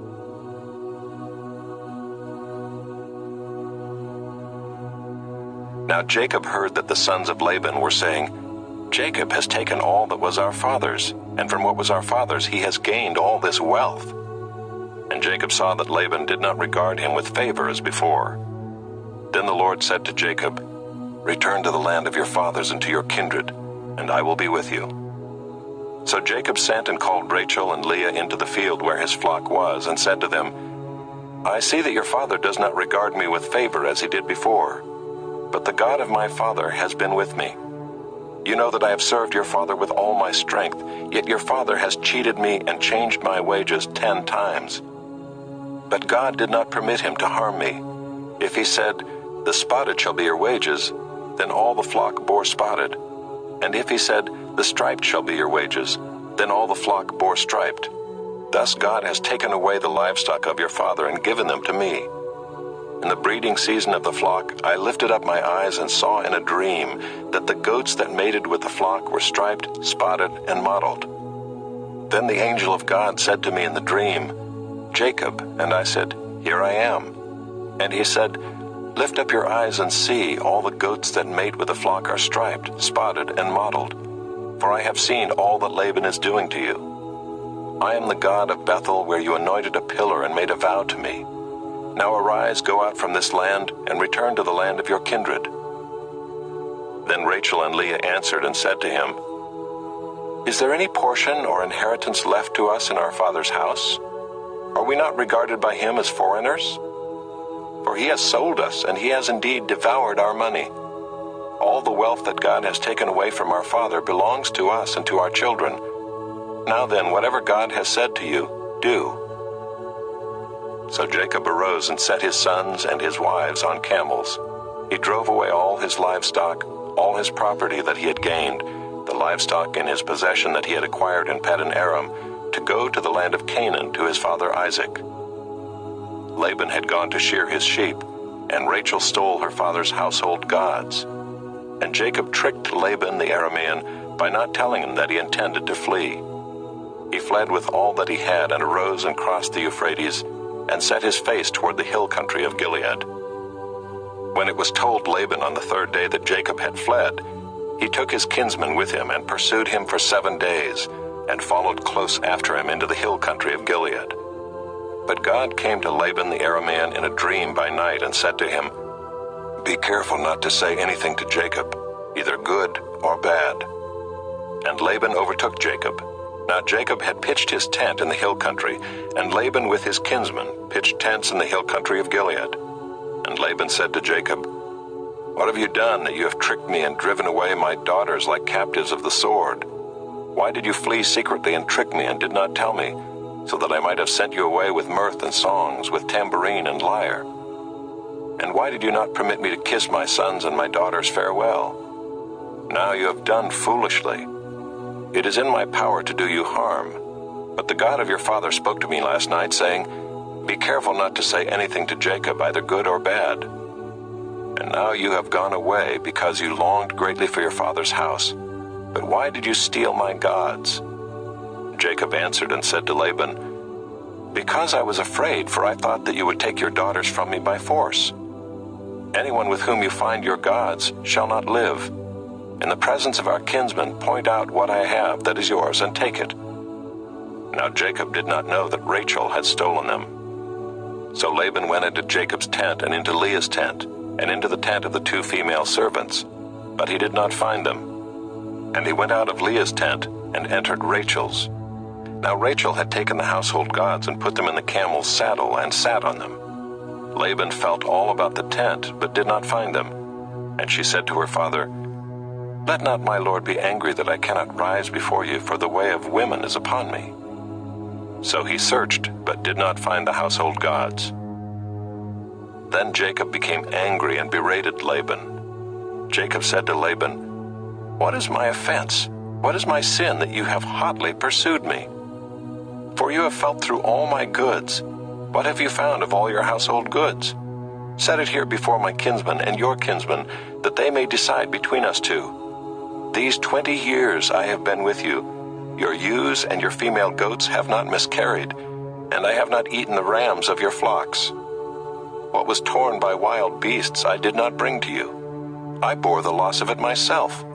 From my hand you required it, whether stolen by day or stolen by night. There I was. By day the heat consumed me, and the cold by night, and my sleep fled from my eyes. These 20 years I have been in your house. I served you 14 years for your 2 daughters and 6 years for your flock, and you have changed my wages 10 times. If the God of my father, the God of Abraham and the fear of Isaac, had not been on my side, surely now you would have sent me away empty-handed. God saw my affliction and the labor of my hands and rebuked you last night." Then Laban answered and said to Jacob, "The daughters are my daughters, the children are my children, the flocks are my flocks, and all that you see is mine. But what can I do this day for these my daughters or for their children whom they have borne?" Come now, let us make a covenant, you and I, and let it be a witness between you and me." So Jacob took a stone and set it up as a pillar. And Jacob said to his kinsmen, "Gather stones." And they took stones and made a heap, and they ate there by the heap. Laban called it Jegar-sahadutha, but Jacob called it Gilead. Laban said, "This heap is a witness between you and me today."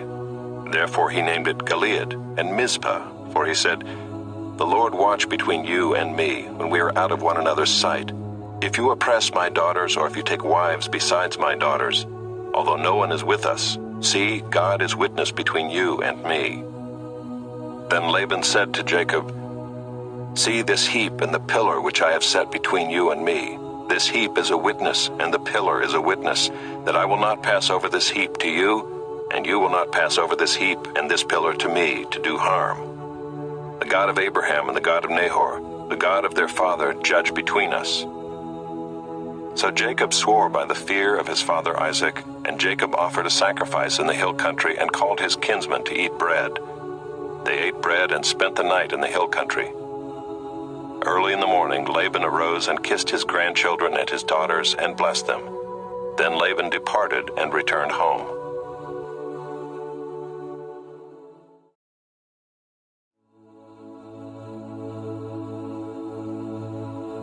Genesis, chapter 32.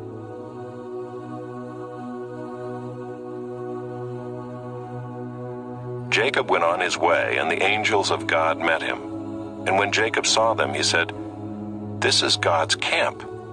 So he called the name of that place Mahanaim. And Jacob sent messengers before him to Esau his brother in the land of Seir, the country of Edom, instructing them, "Thus you shall say to my lord Esau, Thus says your servant Jacob, I have sojourned with Laban and stayed until now. I have oxen, donkeys, flocks, male servants and female servants. I have sent to tell my lord in order that I may find favor in your sight." And the messengers returned to Jacob, saying, "We came to your brother Esau, and he is coming to meet you, and there are 400 men with him." Then Jacob was greatly afraid and distressed.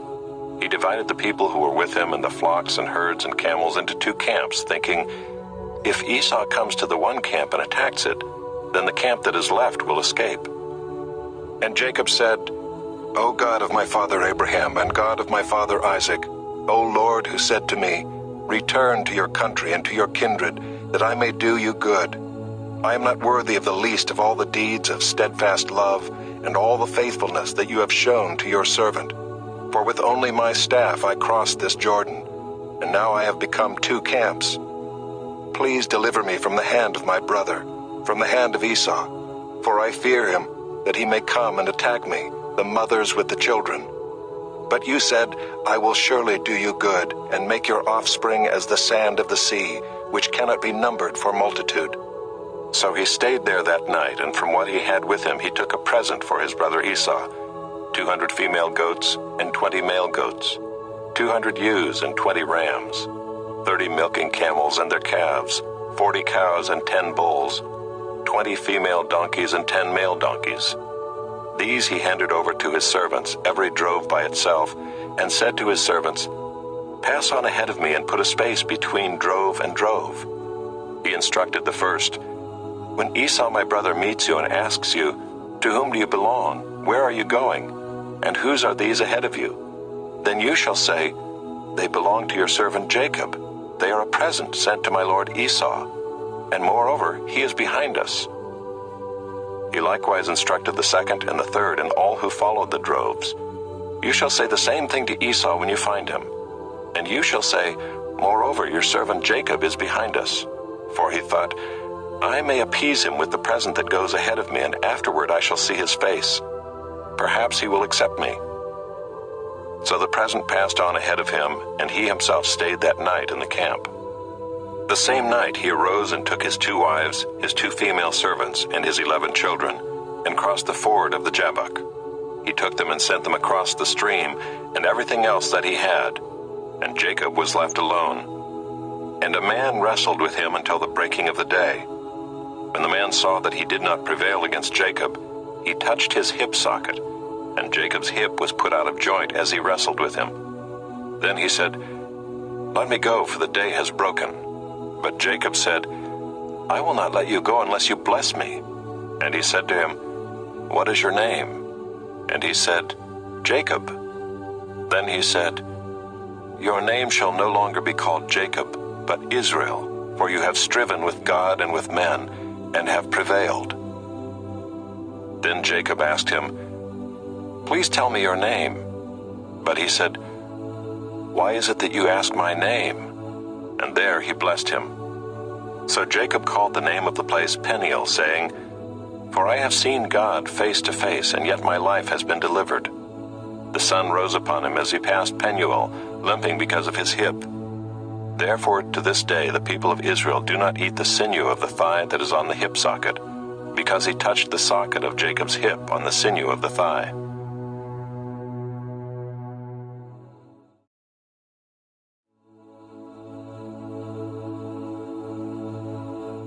Genesis, chapter 33.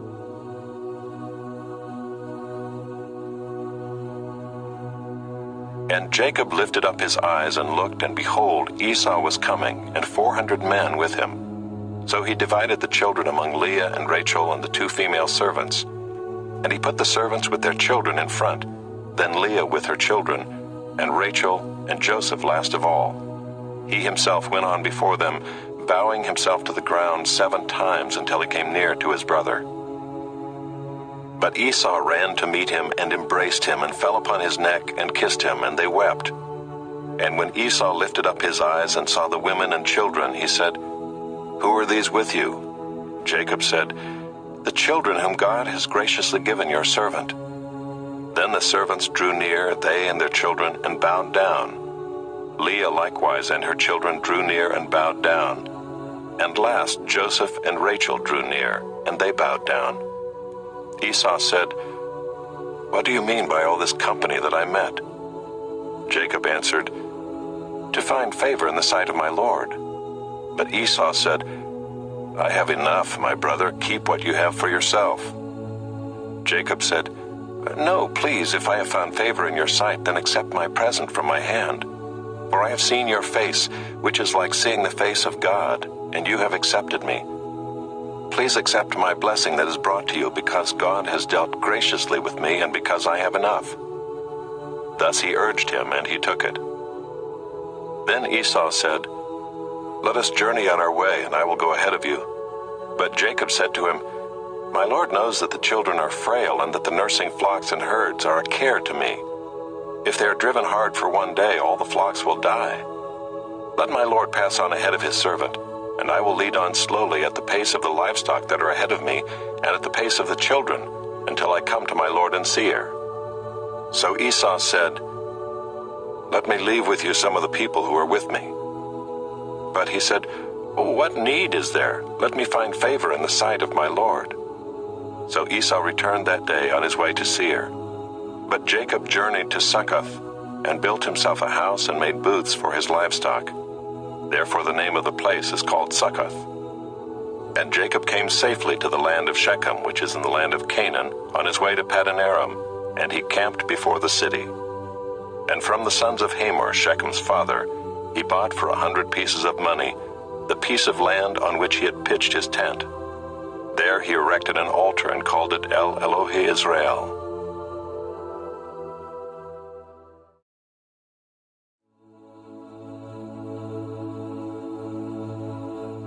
Genesis, chapter 34.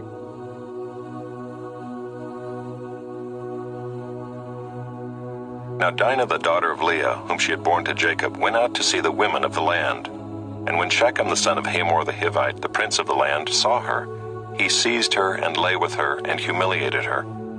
And his soul was drawn to Dinah, the daughter of Jacob. He loved the young woman and spoke tenderly to her. So Shechem spoke to his father Hamor, saying, "Get me this girl for my wife."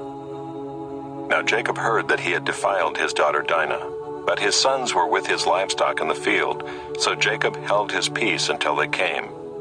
And Hamor the father of Shechem went out to Jacob to speak with him. The sons of Jacob had come in from the field as soon as they heard of it, And the men were indignant and very angry because he had done an outrageous thing in Israel by lying with Jacob's daughter, for such a thing must not be done. But Hamor spoke with them, saying, "The soul of my son Shechem longs for your daughter. Please give her to him to be his wife. Make marriages with us. Give your daughters to us, and take our daughters for yourselves. You shall dwell with us, and the land shall be open to you. Dwell and trade in it, and get property in it." Shechem also said to her father and to her brothers, "Let me find favor in your eyes, and whatever you say to me I will give. Ask me for as great a bride price and gift as you will, and I will give whatever you say to me. Only give me the young woman to be my wife." The sons of Jacob answered Shechem and his father Hamor deceitfully, because he had defiled their sister Dinah. They said to them, "We cannot do this thing to give our sister to one who is uncircumcised, for that would be a disgrace to us. Only on this condition will we agree with you, that you will become as we are by every male among you being circumcised. Then we will give our daughters to you, and we will take your daughters to ourselves, and we will dwell with you and become one people. But if you will not listen to us and be circumcised, then we will take our daughter and we will be gone." Their words pleased Hamor and Hamor's son Shechem, and the young man did not delay to do the thing because he delighted in Jacob's daughter.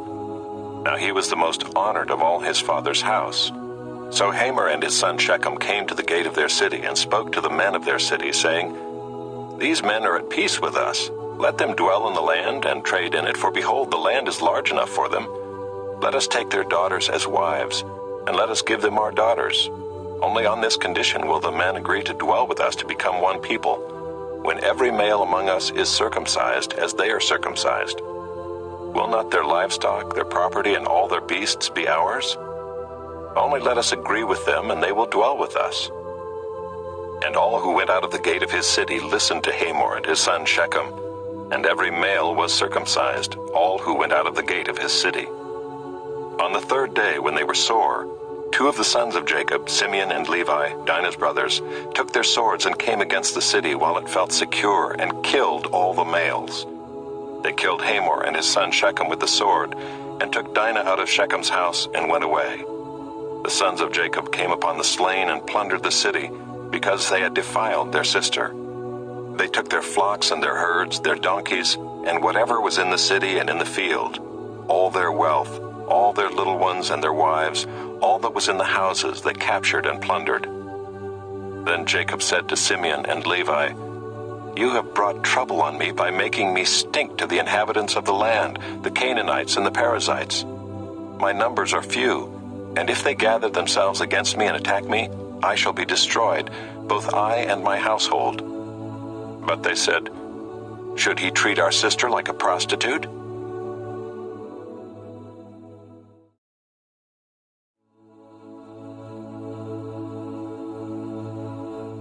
Genesis, chapter 35.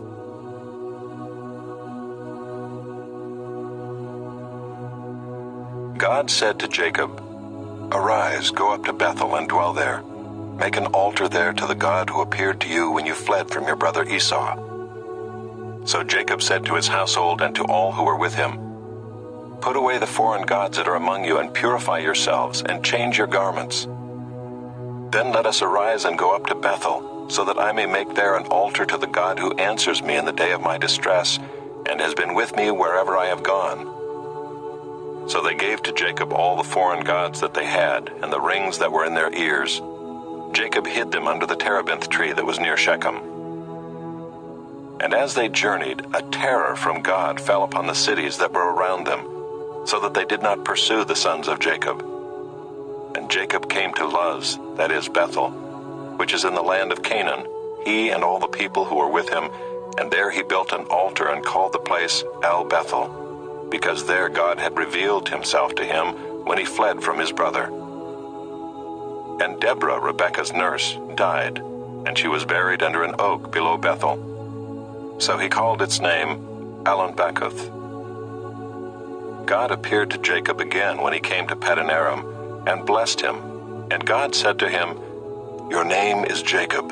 No longer shall your name be called Jacob, but Israel shall be your name." So he called his name Israel, And God said to him, I am God Almighty. Be fruitful and multiply. A nation and a company of nations shall come from you, and kings shall come from your own body.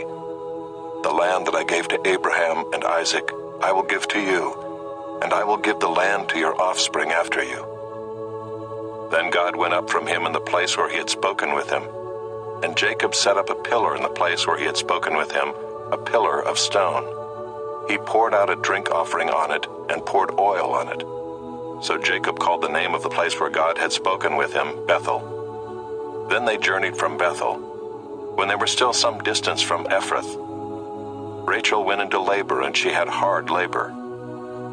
And when her labor was at its hardest, the midwife said to her, Do not fear, for you have another son.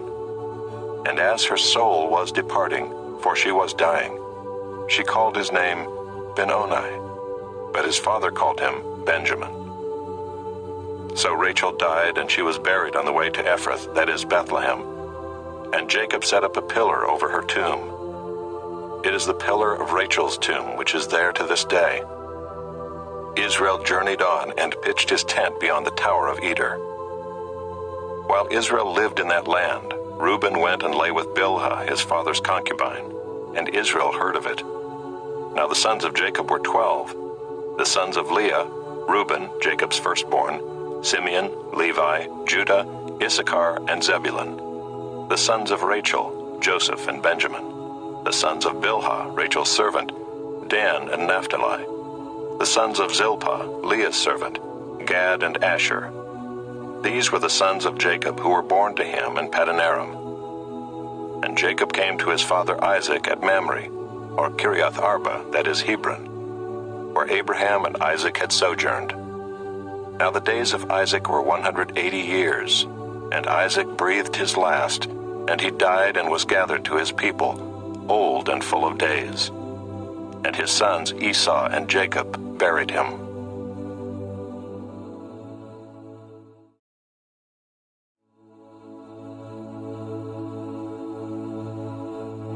Genesis, chapter 36.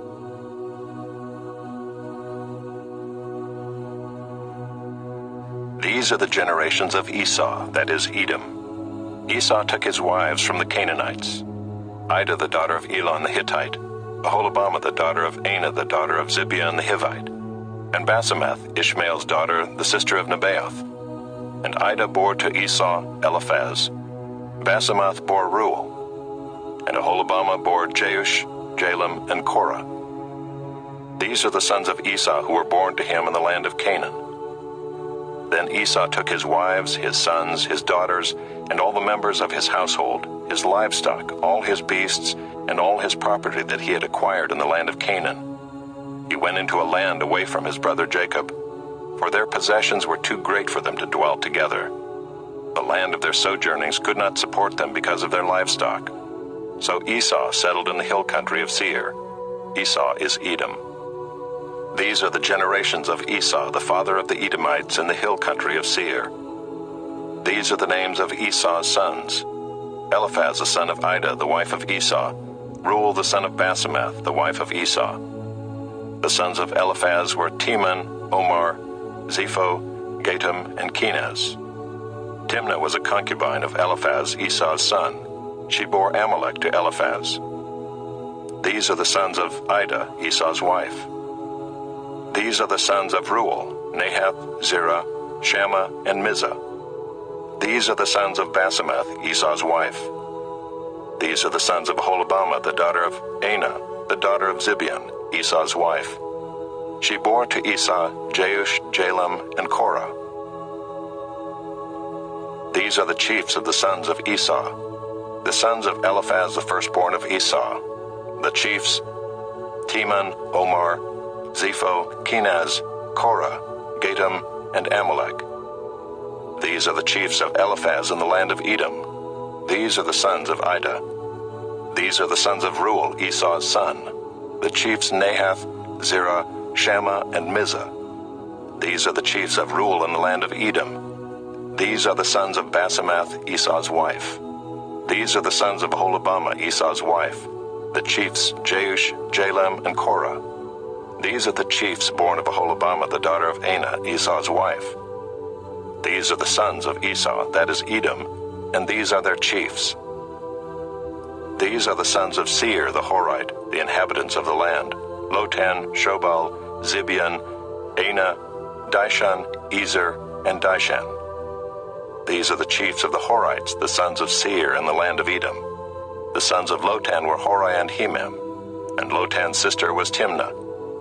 These are the sons of Shobal: Alvan, Manahath, Ebal, Shepho, and Onam. These are the sons of Zibeon: Aiah and Anah. He is the Anah who found the hot springs in the wilderness, as he pastured the donkeys of Zibeon his father. These are the children of Anah, Dishan and Aholibamah the daughter of Anah. These are the sons of Dishan: Himdan, Eshban, Ithran, and Kiran. These are the sons of Ezer: Bilhan, Zaavan, and Achan. These are the sons of Dishan: Uz and Aaron. These are the chiefs of the Horites, the chiefs Lotan, Shobal, Zibeon, Anah, Dishan, Ezer, and Dishan. These are the chiefs of the Horites, chief by chief in the land of Seir. These are the kings who reigned in the land of Edom before any king reigned over the Israelites. Bela the son of Beor reigned in Edom, the name of his city being Dinhabah. Bela died, and Jobab the son of Zerah of Bozrah reigned in his place. Jobab died, and Husham of the land of the Temanites reigned in his place. Husham died, and Hadad the son of Bedad, who defeated Midian in the country of Moab, reigned in his place, the name of his city being Avith. Hadad died, and Samlah of Masrekah reigned in his place. Samlah died, and Shaul of Rehoboth on the Euphrates reigned in his place. Shaul died, and Baal-Hanan the son of Achbor reigned in his place. Baal-Hanan the son of Achbor died, and Hadar reigned in his place, the name of his city being Pau. His wife's name was Mehetabel, the daughter of Matred, daughter of Mezahab.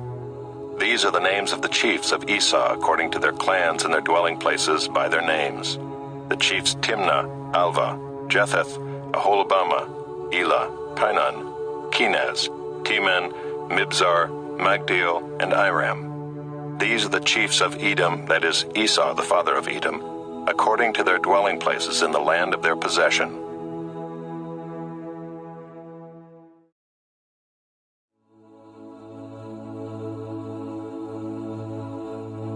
Genesis, chapter 37.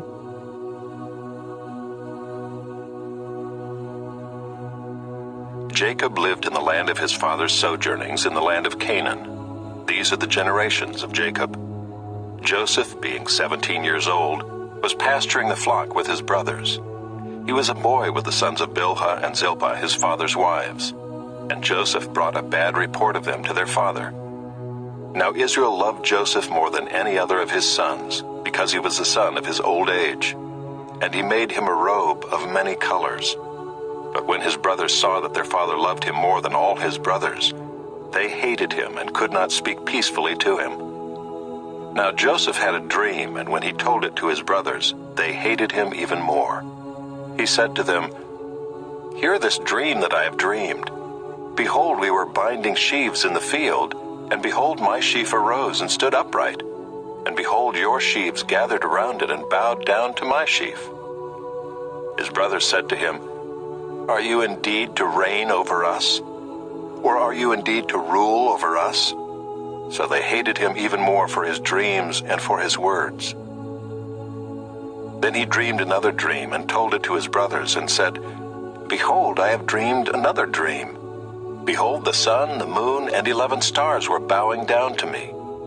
But when he told it to his father and to his brothers, his father rebuked him and said to him, "What is this dream that you have dreamed? Shall I and your mother and your brothers indeed come to bow ourselves to the ground before you?" And his brothers were jealous of him, but his father kept the saying in mind. Now his brothers went to pasture their father's flock near Shechem, and Israel said to Joseph, "Are not your brothers pasturing the flock at Shechem? Come, I will send you to them." And he said to him, "Here I am." So he said to him, "Go now, see if it is well with your brothers and with the flock, and bring me word." So he sent him from the valley of Hebron, and he came to Shechem. And a man found him wandering in the fields, and the man asked him, "What are you seeking?" "I am seeking my brothers," he said. "Tell me, please, where they are pasturing the flock?" And the man said, "They have gone away, for I heard them say, 'Let us go to Dothan.'" So Joseph went after his brothers and found them at Dothan. They saw him from afar, and before he came near to them, they conspired against him to kill him. They said to one another, "Here comes this dreamer. Come now, let us kill him and throw him into one of the pits. Then we will say that a fierce animal has devoured him, and we will see what will become of his dreams." But when Reuben heard it, he rescued him out of their hands, saying, "Let us not take his life." And Reuben said to them, "Shed no blood. Throw him into this pit here in the wilderness, but do not lay a hand on him, that he might rescue him out of their hand to restore him to his father." So when Joseph came to his brothers, they stripped him of his robe, the robe of many colors that he wore, and they took him and threw him into a pit. The pit was empty, there was no water in it. Then they sat down to eat. And looking up, they saw a caravan of Ishmaelites coming from Gilead with their camels bearing gum, balm, and myrrh on their way to carry it down to Egypt. Then Judah said to his brothers, "What profit is it if we kill our brother and conceal his blood? Come, let us sell him to the Ishmaelites, and let not our hand be upon him, for he is our brother, our own flesh." And his brothers listened to him. Then Midianite traders passed by, and they drew Joseph up and lifted him out of the pit, and sold him to the Ishmaelites for 20 shekels of silver. They took Joseph to Egypt. When Reuben returned to the pit and saw that Joseph was not in the pit, he tore his clothes and returned to his brothers and said, "The boy is gone, and where shall I go?" Then they took Joseph's robe and slaughtered a goat and dipped the robe in the blood. And they sent the robe of many colors and brought it to their father and said, "This we have found. Please identify whether it is your son's robe or not." And he identified it and said, "It is my son's robe. A fierce animal has devoured him. Joseph is without doubt torn to pieces." Then Jacob tore his garments and put sackcloth on his loins and mourned for his son many days. All his sons and all his daughters rose up to comfort him, but he refused to be comforted and said, "No, I shall go down to Sheol to my son, mourning." Thus his father wept for him. Meanwhile the Midianites had sold him in Egypt to Potiphar, an officer of Pharaoh, the captain of the guard.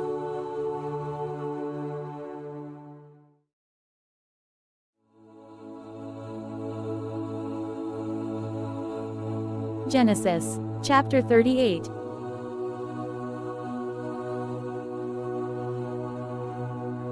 It happened at that time that Judah went down from his brothers and turned aside to a certain Adullamite, whose name was Hira.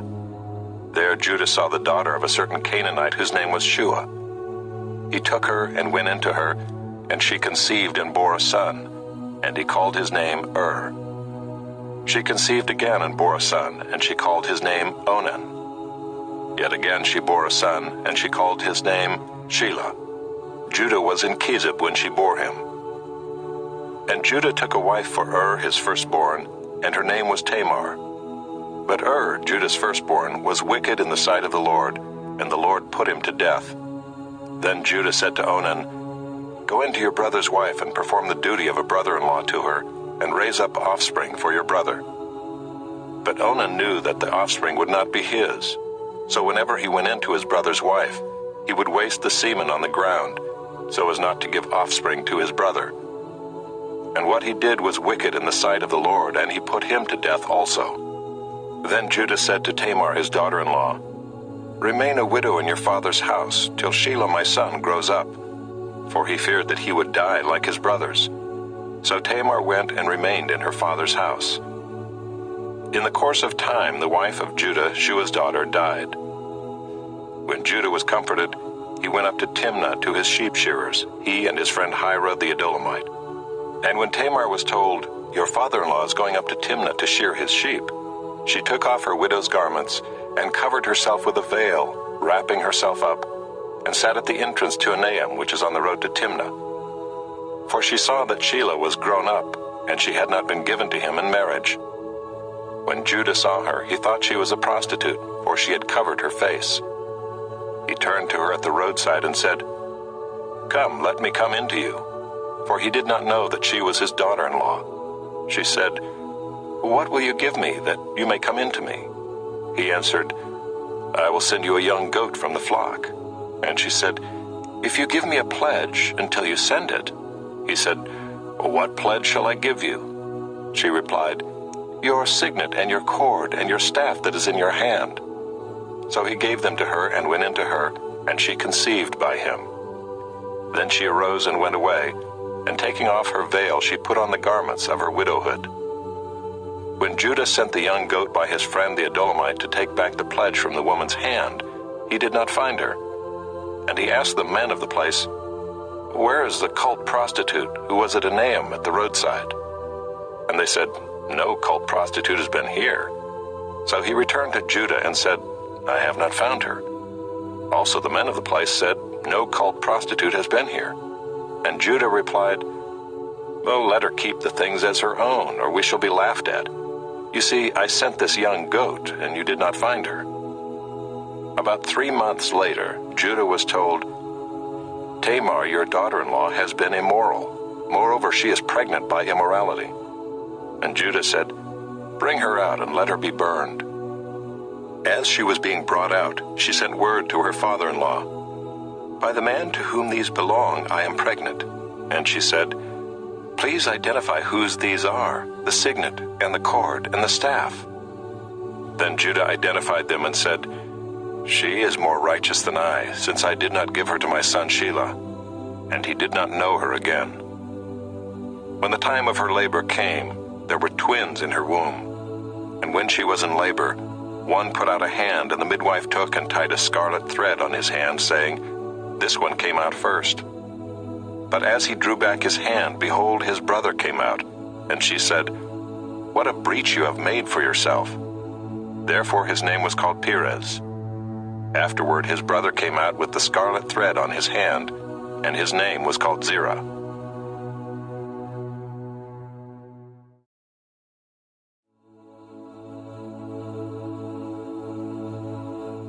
Genesis, chapter 39.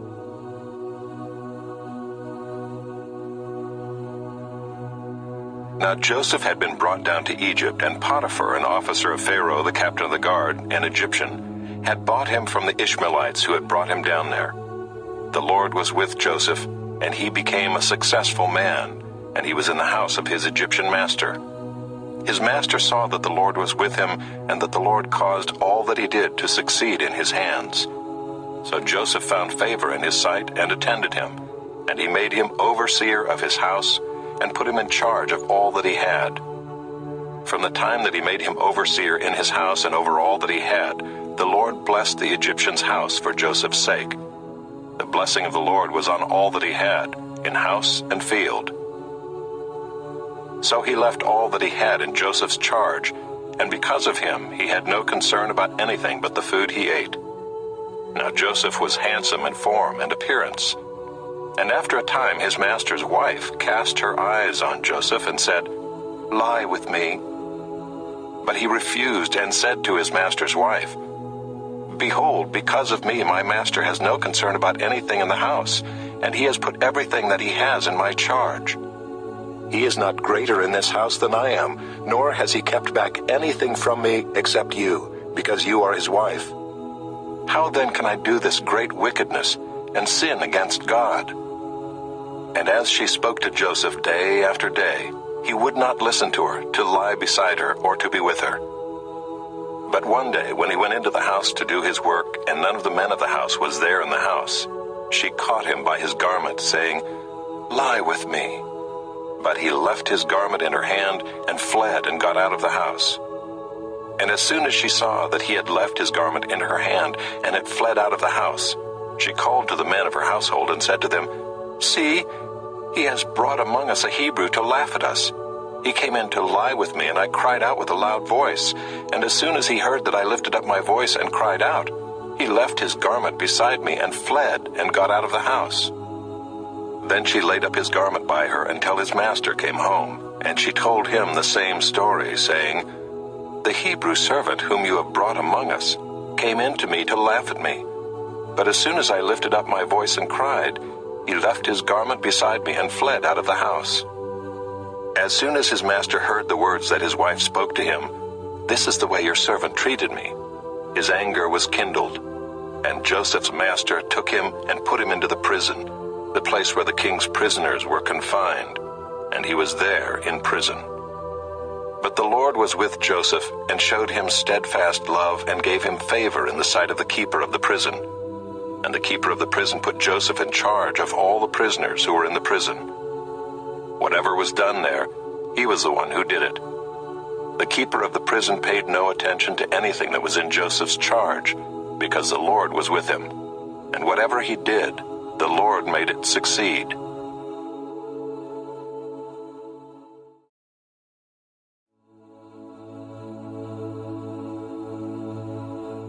Genesis, chapter 40.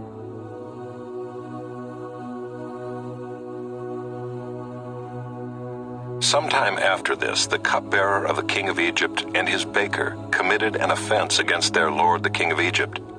And Pharaoh was angry with his two officers, the chief cupbearer and the chief baker, and he put them in custody in the house of the captain of the guard, in the prison where Joseph was confined. The captain of the guard appointed Joseph to be with them, and he attended them. They continued for some time in custody. And one night they both dreamed, the cupbearer and the baker of the king of Egypt, who were confined in the prison, each his own dream, and each dream with its own interpretation. When Joseph came to them in the morning, he saw that they were troubled. So he asked Pharaoh's officers who were with him in custody in his master's house, "Why are your faces downcast today?" They said to him, "We have had dreams, and there is no one to interpret them." And Joseph said to them, "Do not interpretations belong to God? Please tell them to me." So the chief cupbearer told his dream to Joseph and said to him, "In my dream there was a vine before me, and on the vine there were 3 branches. As soon as it budded, its blossoms shot forth, and the clusters ripened into grapes. Pharaoh's cup was in my hand, and I took the grapes and pressed them into Pharaoh's cup, and placed the cup in Pharaoh's hand." Then Joseph said to him, "This is its interpretation. The 3 branches are 3 days. In 3 days Pharaoh will lift up your head and restore you to your office, and you shall place Pharaoh's cup in his hand as formerly, when you were his cupbearer. Only remember me when it is well with you, and please do me the kindness to mention me to Pharaoh, and so get me out of this house. For I was indeed stolen out of the land of the Hebrews, and here also I have done nothing that they should put me into the pit." When the chief baker saw that the interpretation was favorable, he said to Joseph, "I also had a dream. There were 3 cake baskets on my head, and in the uppermost basket there were all sorts of baked food for Pharaoh, but the birds were eating it out of the basket on my head." And Joseph answered and said, "This is its interpretation. The 3 baskets are 3 days. In 3 days Pharaoh will lift up your head from you and hang you on a tree, and the birds will eat the flesh from you." On the 3rd day, which was Pharaoh's birthday, he made a feast for all his servants, and lifted up the head of the chief cupbearer and the head of the chief baker among his servants. He restored the chief cupbearer to his position, and he placed the cup in Pharaoh's hand. But he hanged the chief baker as Joseph had interpreted to them. Yet the chief cupbearer did not remember Joseph, but forgot him.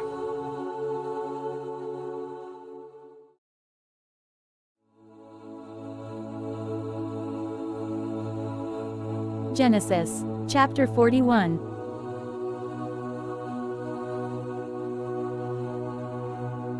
After 2 whole years, Pharaoh dreamed that he was standing by the Nile.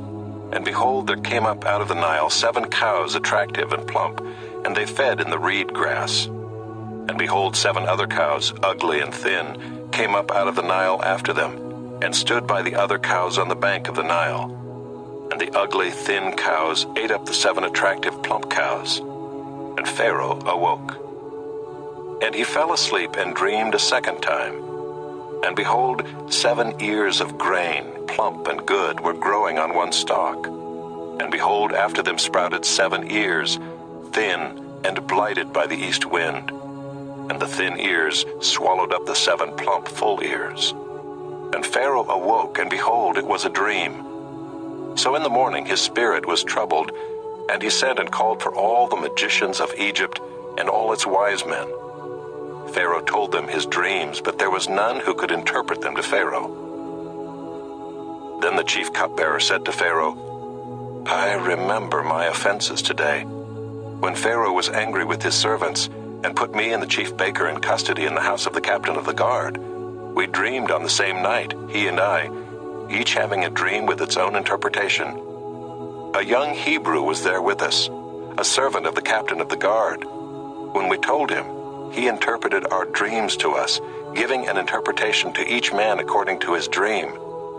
And as he interpreted to us, so it came about. I was restored to my office, and the baker was hanged. Then Pharaoh sent and called Joseph, and they quickly brought him out of the pit. And when he had shaved himself and changed his clothes, he came in before Pharaoh. And Pharaoh said to Joseph, I have had a dream, and there is no one who can interpret it. I've heard it said of you that when you hear a dream, you can interpret it. Joseph answered Pharaoh, It is not in me. God will give Pharaoh a favorable answer. Then Pharaoh said to Joseph, Behold, in my dream I was standing on the banks of the Nile. 7 cows, plump and attractive, came up out of the Nile and fed in the reed grass.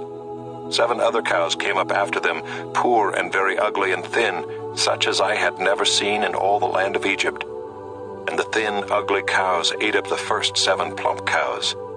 But when they had eaten them, no one would have known that they had eaten them, for they were still as ugly as at the beginning. Then I awoke. I also saw in my dream 7 ears growing on one stalk, full and good. 7 ears, withered, thin, and blighted by the east wind, sprouted after them. And the thin ears swallowed up the 7 good ears. And I told it to the magicians, but there was no one who could explain it to me. Then Joseph said to Pharaoh, The dreams of Pharaoh are one. God has revealed to Pharaoh what he is about to do. The 7 good cows are 7 years, and the 7 good ears are 7 years. The dreams are one. The 7 lean and ugly cows that came up after them are 7 years, and the 7 empty ears blighted by the east wind are also 7 years of famine. It is as I told Pharaoh. God has shown to Pharaoh what he is about to do. There will come 7 years of great plenty throughout all the land of Egypt. But after them there will arise 7 years of famine, and all the plenty will be forgotten in the land of Egypt. The famine will consume the land, and the plenty will be unknown in the land by reason of the famine that will follow, for it will be very severe. And the doubling of Pharaoh's dream means that the thing is fixed by God, and God will shortly bring it about. Now therefore let Pharaoh select a discerning and wise man, and set him over the land of Egypt. Let Pharaoh proceed to appoint overseers over the land, and take 1/5 of the produce of the land of Egypt during the 7 plentiful years. And let them gather all the food of these good years that are coming, and store up grain under the authority of Pharaoh for food in the cities, and let them keep it. That food shall be a reserve for the land against the 7 years of famine that are to occur in the land of Egypt, so that the land may not perish through the famine. This proposal pleased Pharaoh and all his servants. And Pharaoh said to his servants, Can we find a man like this, in whom is the Spirit of God? Then Pharaoh said to Joseph, Since God has shown you all this, there is none so discerning and wise as you are. You shall be over my house, and all my people shall order themselves as you command. Only as regards the throne will I be greater than you. And Pharaoh said to Joseph, See, I have set you over all the land of Egypt. Then Pharaoh took his signet ring from his hand and put it on Joseph's hand, and clothed him in garments of fine linen, and put a gold chain about his neck. And he made him ride in his 2nd chariot. And they called out before him, Bow the knee. Thus he set him over all the land of Egypt. Moreover, Pharaoh said to Joseph, I am Pharaoh, and without your consent no one shall lift up hand or foot in all the land of Egypt." And Pharaoh called Joseph's name Zaphenath-Paneah, and he gave him in marriage Asenath, the daughter of Potiphar, priest of On. So Joseph went out over the land of Egypt. Joseph was 30 years old when he entered the service of Pharaoh, king of Egypt. And Joseph went out from the presence of Pharaoh and went through all the land of Egypt. During the 7 plentiful years the earth produced abundantly, and he gathered up all the food of these 7 years which occurred in the land of Egypt, and put the food in the cities. He put in every city the food from the fields around it. And Joseph stored up grain in great abundance, like the sand of the sea, until he ceased to measure it, for it could not be measured. Before the year of famine came, 2 sons were born to Joseph. Asenath, the daughter of Potiphar, priest of On, bore them to him. Joseph called the name of the firstborn Manasseh, for he said, "God has made me forget all my hardship and all my father's house." The name of the second he called Ephraim, for God has made me fruitful in the land of my affliction. The 7 years of plenty that occurred in the land of Egypt came to an end, and the 7 years of famine began to come, as Joseph had said. There was famine in all lands, but in all the land of Egypt there was bread. When all the land of Egypt was famished, the people cried to Pharaoh for bread. Pharaoh said to all the Egyptians, "Go to Joseph. What he says to you, do." So when the famine had spread over all the land, Joseph opened all the storehouses and sold to the Egyptians, for the famine was severe in the land of Egypt. Moreover, all the earth came to Egypt to Joseph to buy grain, because the famine was severe over all the earth.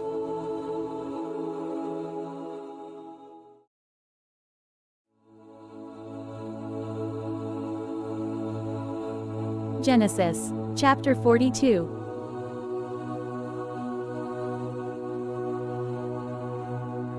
When Jacob learned that there was grain for sale in Egypt, he said to his sons, "Why do you look at one another?"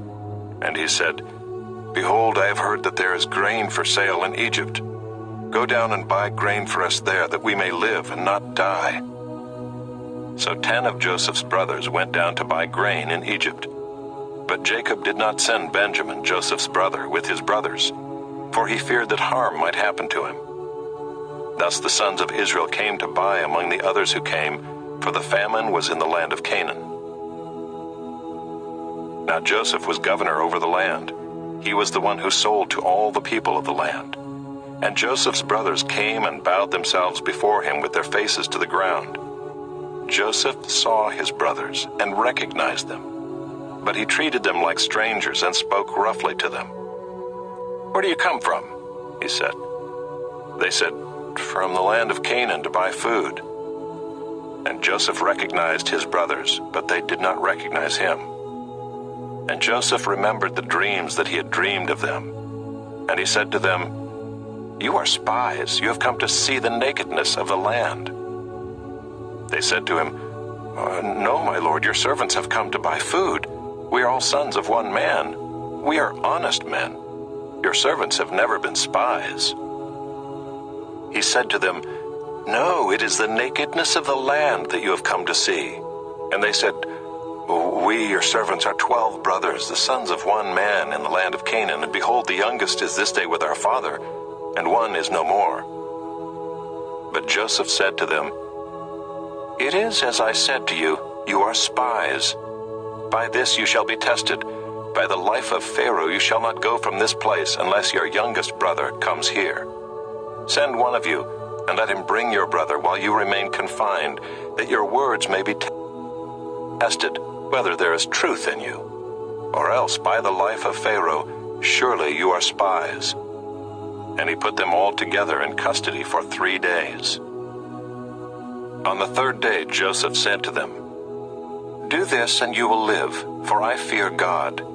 If you are honest men, let one of your brothers remain confined where you are in custody, and let the rest go and carry grain for the famine of your households. And bring your youngest brother to me. So your words will be verified, and you shall not die." And they did so.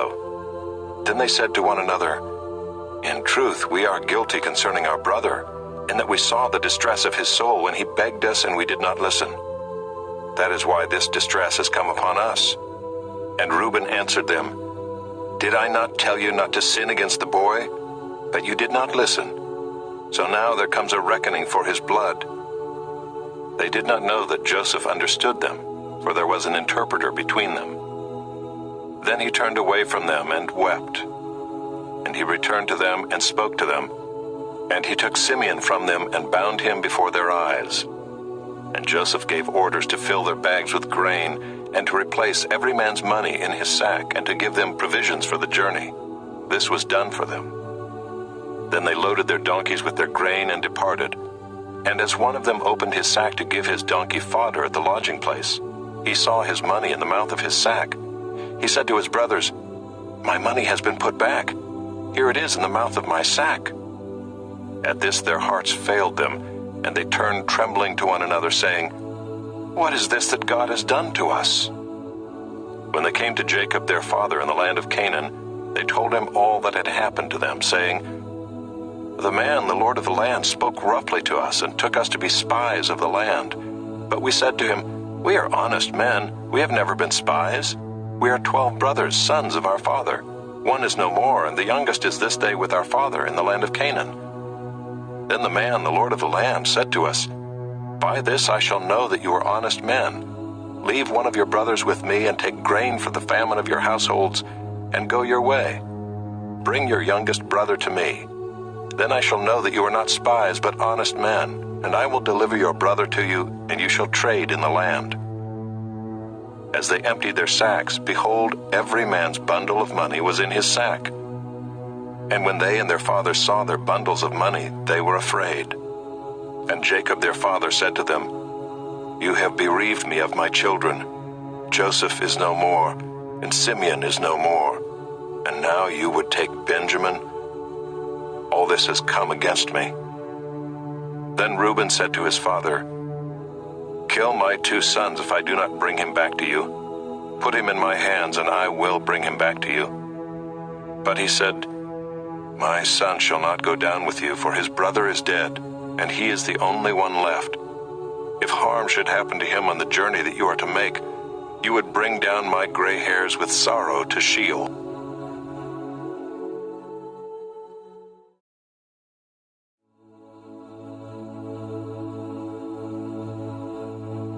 Genesis, chapter 43.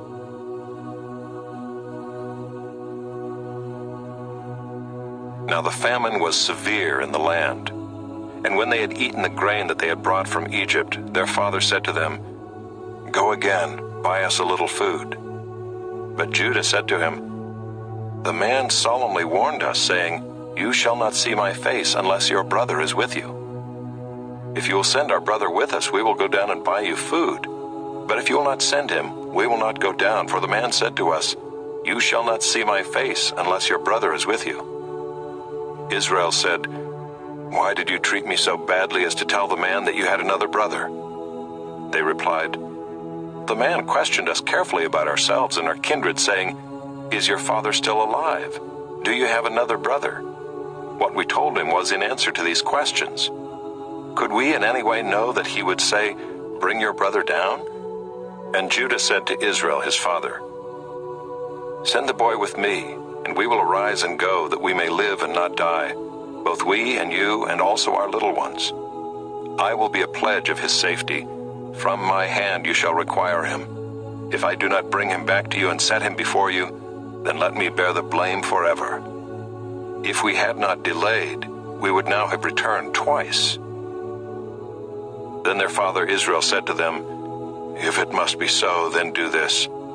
Take some of the choice fruits of the land in your bags, and carry a present down to the man, a little balm, and a little honey, gum, myrrh, pistachio nuts, and almonds. Take double the money with you. Carry back with you the money that was returned in the mouth of your sacks. Perhaps it was an oversight. Take also your brother, and arise, go again to the man. May God Almighty grant you mercy before the man, and may he send back your other brother and Benjamin. And as for me, if I am bereaved of my children, I am bereaved." So the men took this present, and they took double the money with them, and Benjamin. They arose and went down to Egypt, and stood before Joseph. When Joseph saw Benjamin with them, he said to the steward of his house, "Bring the men into the house, and slaughter an animal and make ready, for the men are to dine with me at noon." The man did as Joseph told him, and brought the men to Joseph's house. And the men were afraid because they were brought to Joseph's house, and they said, "It is because of the money which was replaced in our sacks the first time that we are brought in, so that he may assault us and fall upon us to make us servants and seize our donkeys." So they went up to the steward of Joseph's house and spoke with him at the door of the house, and said, "Oh, my lord, we came down the first time to buy food, and when we came to the lodging place we opened our sacks, and there was each man's money in the mouth of his sack, our money in full weight. So we have brought it again with us, and we have brought other money down with us to buy food. We do not know who put our money in our sacks." He replied, "Peace to you, do not be afraid. Your God and the God of your father has put treasure in your sacks for you. I received your money." Then he brought Simeon out to them. And when the man had brought the men into Joseph's house and given them water, and they had washed their feet, and when he had given their donkeys fodder, they prepared the present for Joseph's coming at noon, for they heard that they should eat bread there. When Joseph came home, they brought into the house to him the present that they had with them, and bowed down to him to the ground. And he inquired about their welfare and said, "Is your father well, the old man of whom you spoke? Is he still alive?" They said, "Your servant our father is well, he is still alive." And they bowed their heads and prostrated themselves. And he lifted up his eyes and saw his brother Benjamin, his mother's son, and said, "Is this your youngest brother of whom you spoke to me? God be gracious to you, my son." Then Joseph hurried out, for his compassion grew warm for his brother, and he sought a place to weep. And he entered his chamber and wept there. Then he washed his face and came out. And controlling himself, he said, "Serve the food." They served him by himself, and them by themselves, and the Egyptians who ate with him by themselves, because the Egyptians could not eat with the Hebrews, for that is an abomination to the Egyptians. And they sat before him, the firstborn according to his birthright, and the youngest according to his youth. And the men looked at one another in amazement. Portions were taken to them from Joseph's table, but Benjamin's portion was 5 times as much as any of theirs. And they drank and were merry with him.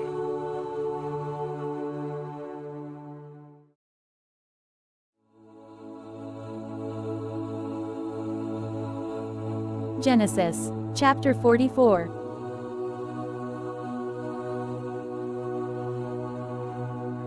Then he commanded the steward of his house, "Fill the men's sacks with food, as much as they can carry, and put each man's money in the mouth of his sack, and put my cup, the silver cup, in the mouth of the sack of the youngest, with his money for the grain." And he did as Joseph told him. As soon as the morning was light, the men were sent away with their donkeys. They had gone only a short distance from the city. Now Joseph said to his steward, "Up, follow after the men, and when you overtake them, say to them, 'Why have you repaid evil for good? Is it not from this that my Lord drinks, and by this that he practices divination? You have done evil in doing this.' When he overtook them, he spoke to them these words. They said to him, 'Why does my Lord speak such words as these? Far be it from your servants to do such a thing. Behold, the money that we found in the mouths of our sacks we brought back to you from the land of Canaan. How then could we steal silver or gold from your Lord's house? Whichever of your servants is found with it shall die, and we also will be my Lord's servants.' He said, 'Let it be as you say. He who is found with it shall be my servant, and the rest of you shall be innocent.' Then each man quickly lowered his sack to the ground, and each man opened his sack. And he searched, beginning with the eldest, and ending with the youngest. And the cup was found in Benjamin's sack. Then they tore their clothes, and every man loaded his donkey, and they returned to the city. When Judah and his brothers came to Joseph's house, he was still there. They fell before him to the ground, Joseph said to them, "What deed is this that you have done?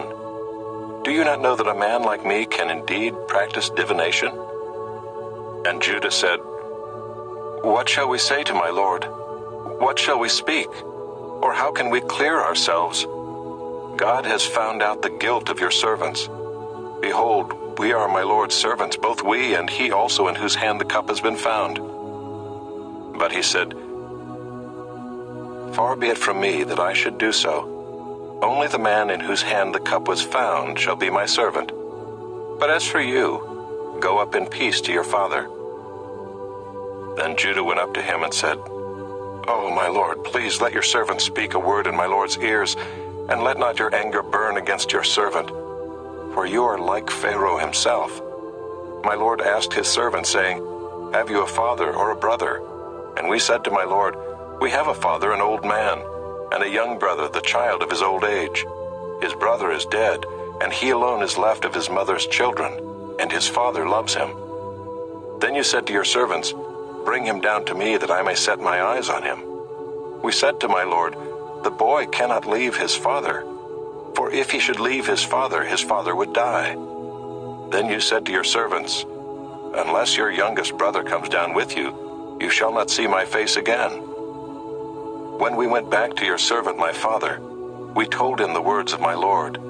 And when our father said, 'Go again, buy us a little food,' we said, 'We cannot go down.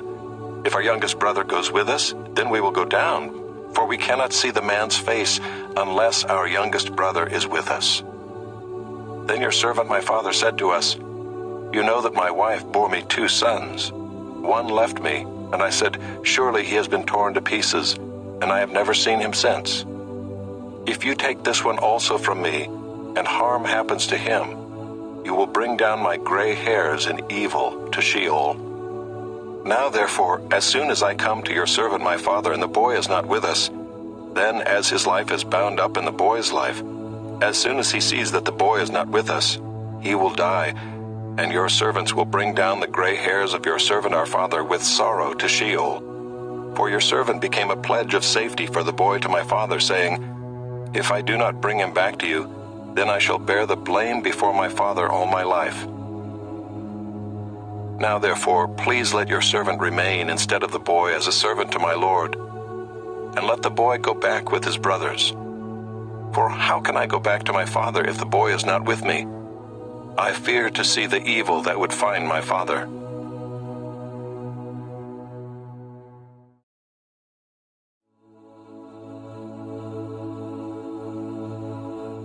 Genesis, chapter 45.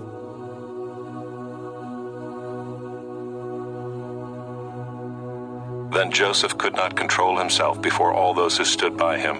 He cried, "Make everyone go out from me." So no one stayed with him when Joseph made himself known to his brothers. And he wept aloud, so that the Egyptians heard it, and the household of Pharaoh heard it. And Joseph said to his brothers, "I am Joseph. Is my father still alive?" But his brothers could not answer him, for they were dismayed at his presence. So Joseph said to his brothers, "Come near to me, please." And they came near. And he said, "I am your brother, Joseph, whom you sold into Egypt. And now do not be distressed or angry with yourselves because you sold me here, for God sent me before you to preserve life. For the famine has been in the land these 2 years, and there are yet 5 years in which there will be neither plowing nor harvest. And God sent me before you to preserve for you a remnant on earth, and to keep alive for you many survivors.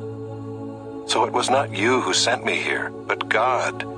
He has made me a father to Pharaoh, and lord of all his house, and ruler over all the land of Egypt. Hurry and go up to my father and say to him, Thus says your son Joseph, God has made me lord of all Egypt. Come down to me, do not tarry. You shall dwell in the land of Goshen, and you shall be near me, you and your children, and your children's children, and your flocks, your herds, and all that you have. There I will provide for you, for there are yet 5 years of famine to come, so that you and your household and all that you have do not come to poverty. And now your eyes see, and the eyes of my brother Benjamin see, that it is my mouth that speaks to you. You must tell my father of all my honor in Egypt, and of all that you have seen. Hurry and bring my father down here." Then he fell upon his brother Benjamin's neck and wept, and Benjamin wept upon his neck. And he kissed all his brothers and wept upon them. After that his brothers talked with him. When the report was heard in Pharaoh's house, "Joseph's brothers have come," it pleased Pharaoh and his servants. And Pharaoh said to Joseph, "Say to your brothers, do this: load your beasts and go back to the land of Canaan, and take your father and your households and come to me, and I will give you the best of the land of Egypt, and you shall eat the fat of the land. And you, Joseph, are commanded to say, do this: take wagons from the land of Egypt for your little ones and for your wives, and bring your father and come. Have no concern for your goods, for the best of all the land of Egypt is yours." The sons of Israel did so, and Joseph gave them wagons according to the command of Pharaoh, and gave them provisions for the journey. To each and all of them he gave a change of clothes, but to Benjamin he gave 300 shekels of silver and 5 changes of clothes. To his father he sent as follows: 10 donkeys loaded with the good things of Egypt, and 10 female donkeys loaded with grain, bread, and provision for his father on the journey. Then he sent his brothers away, and as they departed he said to them, "Do not quarrel on the way." So they went up out of Egypt and came to the land of Canaan to their father Jacob. And they told him, "Joseph is still alive, and he is ruler over all the land of Egypt." And his heart became numb, for he did not believe them.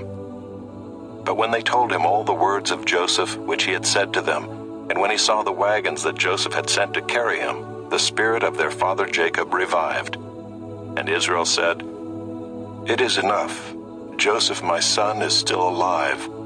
I will go and see him before I die."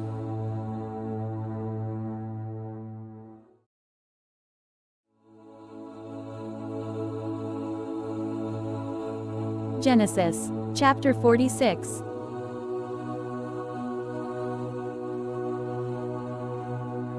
So Israel took his journey with all that he had and came to Beersheba, and offered sacrifices to the God of his father Isaac.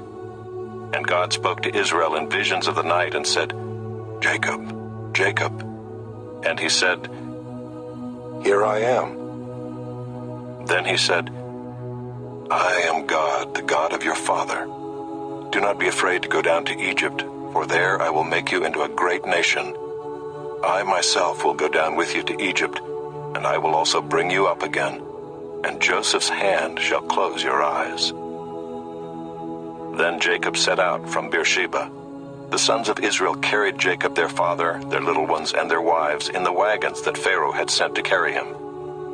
They also took their livestock and their goods which they had gained in the land of Canaan, and came into Egypt, Jacob and all his offspring with him, his sons and his sons' sons with him, his daughters and his sons' daughters. All his offspring he brought with him into Egypt. Now these are the names of the descendants of Israel who came into Egypt, Jacob and his sons: Reuben, Jacob's firstborn, and the sons of Reuben, Hanok, Palu, Hezron, and Carmi. The sons of Simeon, Jemuel, Jamin, Ohad, Jachin, Zohar, and Shaul, the son of a Canaanite woman. The sons of Levi, Gershon, Kohath, and Merari. The sons of Judah, Onan, Shelah, Perez, and Zerah. But and Onan died in the land of Canaan. And the sons of Perez were Hezron and Hamul. The sons of Issachar, Tola, Puvah, Yob, and Shimron. The sons of Zebulun, Sirad, Elon, and Jaliel. These are the sons of Leah, whom she bore to Jacob in Padanaram, together with his daughter Dinah. Altogether his sons and his daughters numbered 33. The sons of Gad, Ziphion, Haggai, Shunai, Ezbon, Eri, Arodai, and Aralai. The sons of Asher, Imnah, Ishvai, Beriah, with Sara their sister. And the sons of Beriah, Heber and Malchiel. These are the sons of Zilpah, whom Laban gave to Leah his daughter. and these she bore to Jacob, 16 persons. The sons of Rachel, Jacob's wife, Joseph and Benjamin. And to Joseph in the land of Egypt were born Manasseh and Ephraim, whom Asenath the daughter of Potiphar the priest of On bore to him. And the sons of Benjamin, Bela, Becher, Ashbel, Gera, Naaman, Ehi, Rosh, Mupim, Hupim, and Ard. These are the sons of Rachel, who were born to Jacob, 14 persons in all. The son of Dan, Hushim. The sons of Naphtali, Jaziel, Guni, Jezer, and Shillem. These are the sons of Bilhah, whom Laban gave to Rachel his daughter, and these she bore to Jacob, 7 persons in all. All the persons belonging to Jacob who came into Egypt, who were his own descendants, not including Jacob's sons' wives, were 66 persons in all. And the sons of Joseph, who were born to him in Egypt, were 2. All the persons of the house of Jacob who came into Egypt were 70. He had sent Judah ahead of him to Joseph to show the way before him in Goshen, and they came into the land of Goshen. Then Joseph prepared his chariot and went up to meet Israel his father in Goshen. He presented himself to him and fell on his neck and wept on his neck a good while. Israel said to Joseph, "Now let me die, since I have seen your face and know that you are still alive." Joseph said to his brothers and to his father's household, "I will go up and tell Pharaoh, and will say to him, 'My brothers and my father's household, who are in the land of Canaan, have come to me. And the men are shepherds, for they have been keepers of livestock, and they have brought their flocks and their herds and all that they have.' When Pharaoh calls you and says, 'What is your occupation?' you shall say, 'Your servants have been keepers of livestock from our youth even until now, both we and our fathers, in order that you may dwell in the land of Goshen, for every shepherd is an abomination to the Egyptians."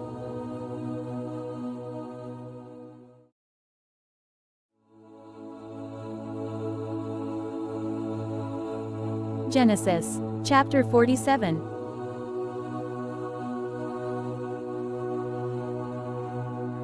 So Joseph went in and told Pharaoh, "My father and my brothers, with their flocks and herds and all that they possess, have come from the land of Canaan. They are now in the land of Goshen." And from among his brothers he took 5 men and presented them to Pharaoh. Pharaoh said to his brothers, "What is your occupation?" And they said to Pharaoh, "Your servants are shepherds, as our fathers were." They said to Pharaoh, "We have come to sojourn in the land, for there is no pasture for your servants' flocks, for the famine is severe in the land of Canaan. And now please let your servants dwell in the land of Goshen." Then Pharaoh said to Joseph, "Your father and your brothers have come to you. The land of Egypt is before you. Settle your father and your brothers in the best of the land. Let them settle in the land of Goshen. And if you know any able men among them, put them in charge of my livestock." Then Joseph brought in Jacob his father and stood him before Pharaoh, and Jacob blessed Pharaoh. And Pharaoh said to Jacob, "How many are the days of the years of your life?" And Jacob said to Pharaoh, "The days of the years of my sojourning are 130 years. Few and evil have been the days of the years of my life, and they have not attained to the days of the years of the life of my fathers and the days of their sojourning." And Jacob blessed Pharaoh and went out from the presence of Pharaoh. Then Joseph settled his father and his brothers and gave them a possession in the land of Egypt, in the best of the land, in the land of Ramesses, as Pharaoh had commanded. And Joseph provided his father, his brothers, and all his father's household with food, according to the number of their dependents. Now there was no food in all the land, for the famine was very severe, so that the land of Egypt and the land of Canaan languished by reason of the famine. And Joseph gathered up all the money that was found in the land of Egypt and in the land of Canaan in exchange for the grain that they bought. And Joseph brought the money into Pharaoh's house. And when the money was all spent in the land of Egypt and in the land of Canaan, all the Egyptians came to Joseph and said, "Give us food. Why should we die before your eyes? For our money is gone." And Joseph answered, "Give your livestock, and I will give you food in exchange for your livestock, if your money is gone." So they brought their livestock to Joseph, and Joseph gave them food in exchange for the horses, the flocks, the herds, and the donkeys. he supplied them with food in exchange for all their livestock that year. And when that year was ended, they came to him the following year and said to him, "We will not hide from my lord that our money is all spent. The herds of livestock are my lord's. There is nothing left in the sight of my lord but our bodies and our land. Why should we die before your eyes, both we and our land? Buy us and our land for food, and we with our land will be servants to Pharaoh. And give us seed that we may live and not die, and that the land may not be desolate." So Joseph bought all the land of Egypt for Pharaoh, for all the Egyptians sold their fields, because the famine was severe on them. The land became Pharaoh's. As for the people, he made servants of them from one end of Egypt to the other. Only the land of the priests he did not buy, for the priests had a fixed allowance from Pharaoh and lived on the allowance that Pharaoh gave them. Therefore they did not sell their land. Then Joseph said to the people, "Behold, I have this day bought you and your land for Pharaoh. Now here is seed for you, and you shall sow the land. And at the harvest you shall give a fifth to Pharaoh, and 4/5 shall be your own, as seed for the field, and as food for yourselves and your households, and as food for your little ones." And they said, "You have saved our lives. May it please my lord, we will be servants to Pharaoh." So Joseph made it a statute concerning the land of Egypt, and it stands to this day, that Pharaoh should have the fifth. The land of the priests alone did not become Pharaoh's. Thus Israel settled in the land of Egypt, in the land of Goshen, and they gained possessions in it, and were fruitful and multiplied greatly. And Jacob lived in the land of Egypt 17 years. So the days of Jacob, the years of his life, were 147 years. And when the time drew near that Israel must die, he called his son Joseph and said to him, "If now I have found favor in your sight, put your hand under my thigh and promise to deal kindly and truly with me. Do not bury me in Egypt, but let me lie with my fathers. Carry me out of Egypt and bury me in their burying place." He answered, "I will do as you have said."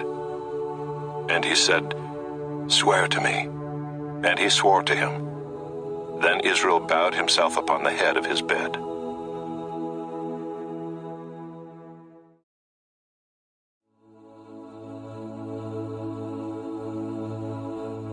Genesis, chapter 48.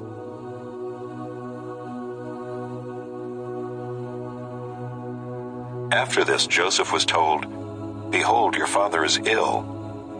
So he took with him his 2 sons, Manasseh and Ephraim. And it was told to Jacob, "Your son Joseph has come to you." Then Israel summoned his strength and sat up in bed. And Jacob said to Joseph, "God Almighty appeared to me at Luz in the land of Canaan and blessed me and said to me, 'Behold, I will make you fruitful and multiply you, and I will make of you a company of peoples, and will give this land to your offspring after you for an everlasting possession.' And now your 2 sons, who were born to you in the land of Egypt before I came to you in Egypt, are mine. Ephraim and Manasseh shall be mine, as Reuben and Simeon are. And the children that you fathered after them shall be yours. They shall be called by the name of their brothers in their inheritance. As for me, when I came from Paddan, to my sorrow Rachel died in the land of Canaan on the way, when there was still some distance to go to Ephrath. And I buried her there on the way to Ephrath, that is Bethlehem." When Israel saw Joseph's sons, he said, "Who are these?"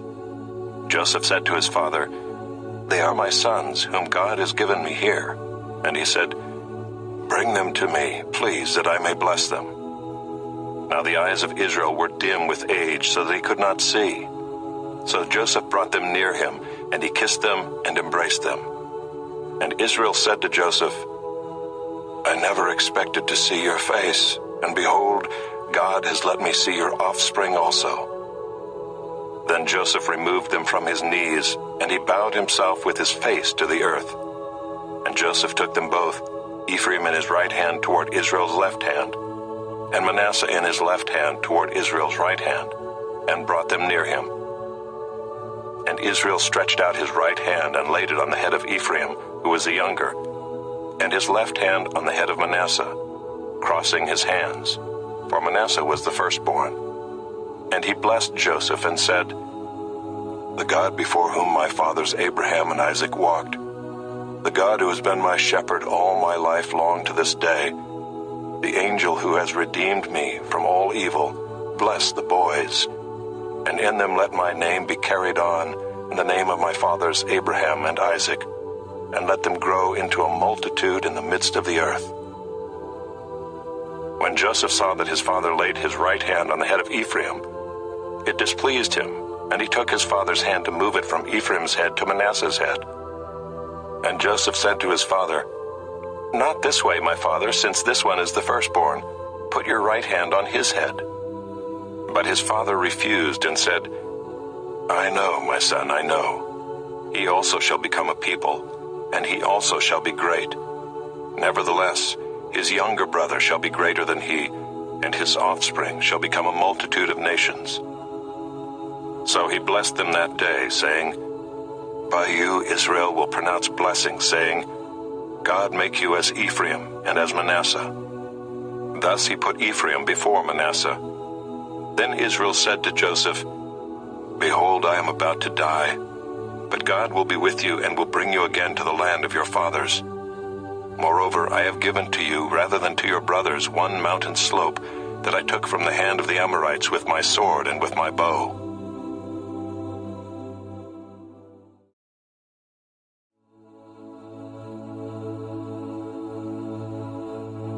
Genesis, chapter 49.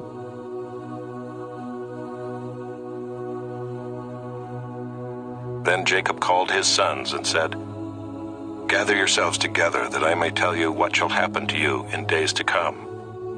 Assemble and listen, O sons of Jacob. Listen to Israel, your father. Reuben, you are my firstborn, my might, and the firstfruits of my strength, preeminent in dignity and preeminent in power. Unstable as water, you shall not have preeminence. Because you went up to your father's bed, then you defiled it. He went up to my couch. Simeon and Levi are brothers. Weapons of violence are their swords. Let my soul come not into their counsel. O my glory, be not joined to their company. For in their anger they killed men, and in their willfulness they hamstrung oxen. Cursed be their anger, for it is fierce, and their wrath, for it is cruel. I will divide them in Jacob and scatter them in Israel. Judah, your brothers shall praise you. Your hand shall be on the neck of your enemies. Your father's sons shall bow down before you. Judah is a lion's cub. From the prey, my son, you have gone up. He stooped down, he crouched as a lion and as a lioness. Who dares rouse him? The scepter shall not depart from Judah, nor the ruler's staff from between his feet, until tribute comes to him, and to him shall be the obedience of the peoples. Binding his foal to the vine, and his donkey's colt to the choice vine, he has washed his garments in wine, and his vesture in the blood of grapes. His eyes are darker than wine, and his teeth whiter than milk. Zebulun shall dwell at the shore of the sea. He shall become a haven for ships, and his border shall be at Sidon. Issachar is a strong donkey, crouching between the sheepfolds. He saw that a resting place was good, and that the land was pleasant. So he bowed his shoulder to bear, and became a servant at forced labor. Dan shall judge his people as one of the tribes of Israel. Dan shall be a serpent in the way, a viper by the path, that bites the horse's heels, so that his rider falls backward. I wait for your salvation, O Lord. Raiders shall raid Gad, but he shall raid at their heels. Asher's food shall be rich, and he shall yield royal delicacies. Naphtali is a doe let loose that bears beautiful fawns. Joseph is a fruitful bough by a spring. His branches run over the wall. The archers bitterly attacked him, shot at him, and harassed him severely. Yet his bow remained unmoved. His arms were made agile by the hands of the mighty one of Jacob. From there is the shepherd, the stone of Israel. By the God of your father who will help you, by the Almighty, who will bless you with blessings of heaven above, blessings of the deep that crouches beneath, blessings of the breasts and of the womb. The blessings of your father are mighty, beyond the blessings of my parents, up to the bounties of the everlasting hills. May they be on the head of Joseph, and on the brow of him who was set apart from his brothers. Benjamin is a ravenous wolf, in the morning devouring the prey, and at evening dividing the spoil. All these are the 12 tribes of Israel. This is what their father said to them as he blessed them, blessing each with the blessing suitable to him. Then he commanded them and said to them, I am to be gathered to my people. Bury me with my fathers in the cave that is in the field of Ephraim the Hittite, in the cave that is in the field at Machpelah, to the east of Mamre in the land of Canaan, which Abraham bought with the field from Ephraim the Hittite to possess as a burying place. There they buried Abraham and Sara his wife. There they buried Isaac and Rebekah his wife. And there I buried Leah. The field and the cave that is in it were bought from the Hittites. When Jacob finished commanding his sons, he drew up his feet into the bed, and breathed his last, and was gathered to his people.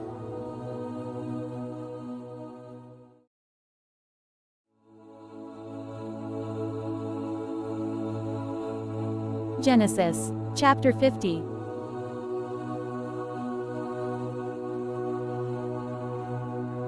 Then Joseph fell on his father's face, and wept over him and kissed him.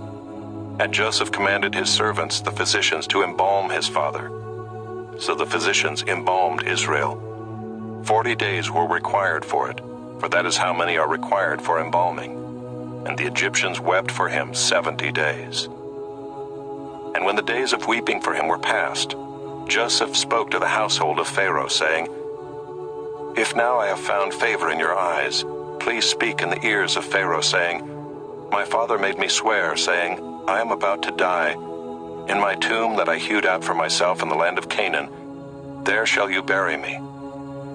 Now therefore let me please go up and bury my father, then I will return. And Pharaoh answered, Go up and bury your father as he made you swear. So Joseph went up to bury his father. With him went up all the servants of Pharaoh, the elders of his household, and all the elders of the land of Egypt, as well as all the household of Joseph, his brothers, and his father's household. Only their children, their flocks, and their herds were left in the land of Goshen. And there went up with him both chariots and horsemen. It was a very great company. When they came to the threshing floor of Atad, which is beyond the Jordan, they lamented there with a very great and grievous lamentation. And he made a mourning for his father 7 days. When the inhabitants of the land, the Canaanites, saw the mourning on the threshing floor of Atad, they said, This is a grievous mourning by the Egyptians. Therefore the place was named Abel Mizraim. It is beyond the Jordan. Thus his sons did for him as he had commanded them. For his sons carried him to the land of Canaan, and buried him in the cave of the field at Machpelah to the east of Mamre, which Abraham bought with the field from Ephraim the Hittite to possess as a burying place. After he had buried his father, Joseph returned to Egypt with his brothers and all who had gone up with him to bury his father. When Joseph's brothers saw that their father was dead, they said, It may be that Joseph will hate us and pay us back for all the evil that we did to him. So they sent a message to Joseph, saying, Your father gave this command before he died. Say to Joseph, Please forgive the transgression of your brothers and their sin, because they did evil to you. And now please forgive the transgression of the servants of the God of your father. Joseph wept when they spoke to him. His brothers also came and fell down before him and said, Behold, we are your servants. But Joseph said to them, Do not fear, for am I in the place of God? As for you, you meant evil against me, but God meant it for good, to bring it about that many people should be kept alive as they are today. So do not fear. I will provide for you and your little ones. Thus he comforted them and spoke kindly to them. So Joseph remained in Egypt, he and his father's house. Joseph lived 110 years. And Joseph saw Ephraim's children of the third generation. The children also of Machir the son of Manasseh were counted as Joseph's own. And Joseph said to his brothers, I am about to die, but God will visit you and bring you up out of this land, to the land that he swore to Abraham, to Isaac, and to Jacob. Then Joseph made the sons of Israel swear, saying, God will surely visit you, and you shall carry up my bones from here. So Joseph died, being 110 years old. They embalmed him, and he was put in a coffin in Egypt.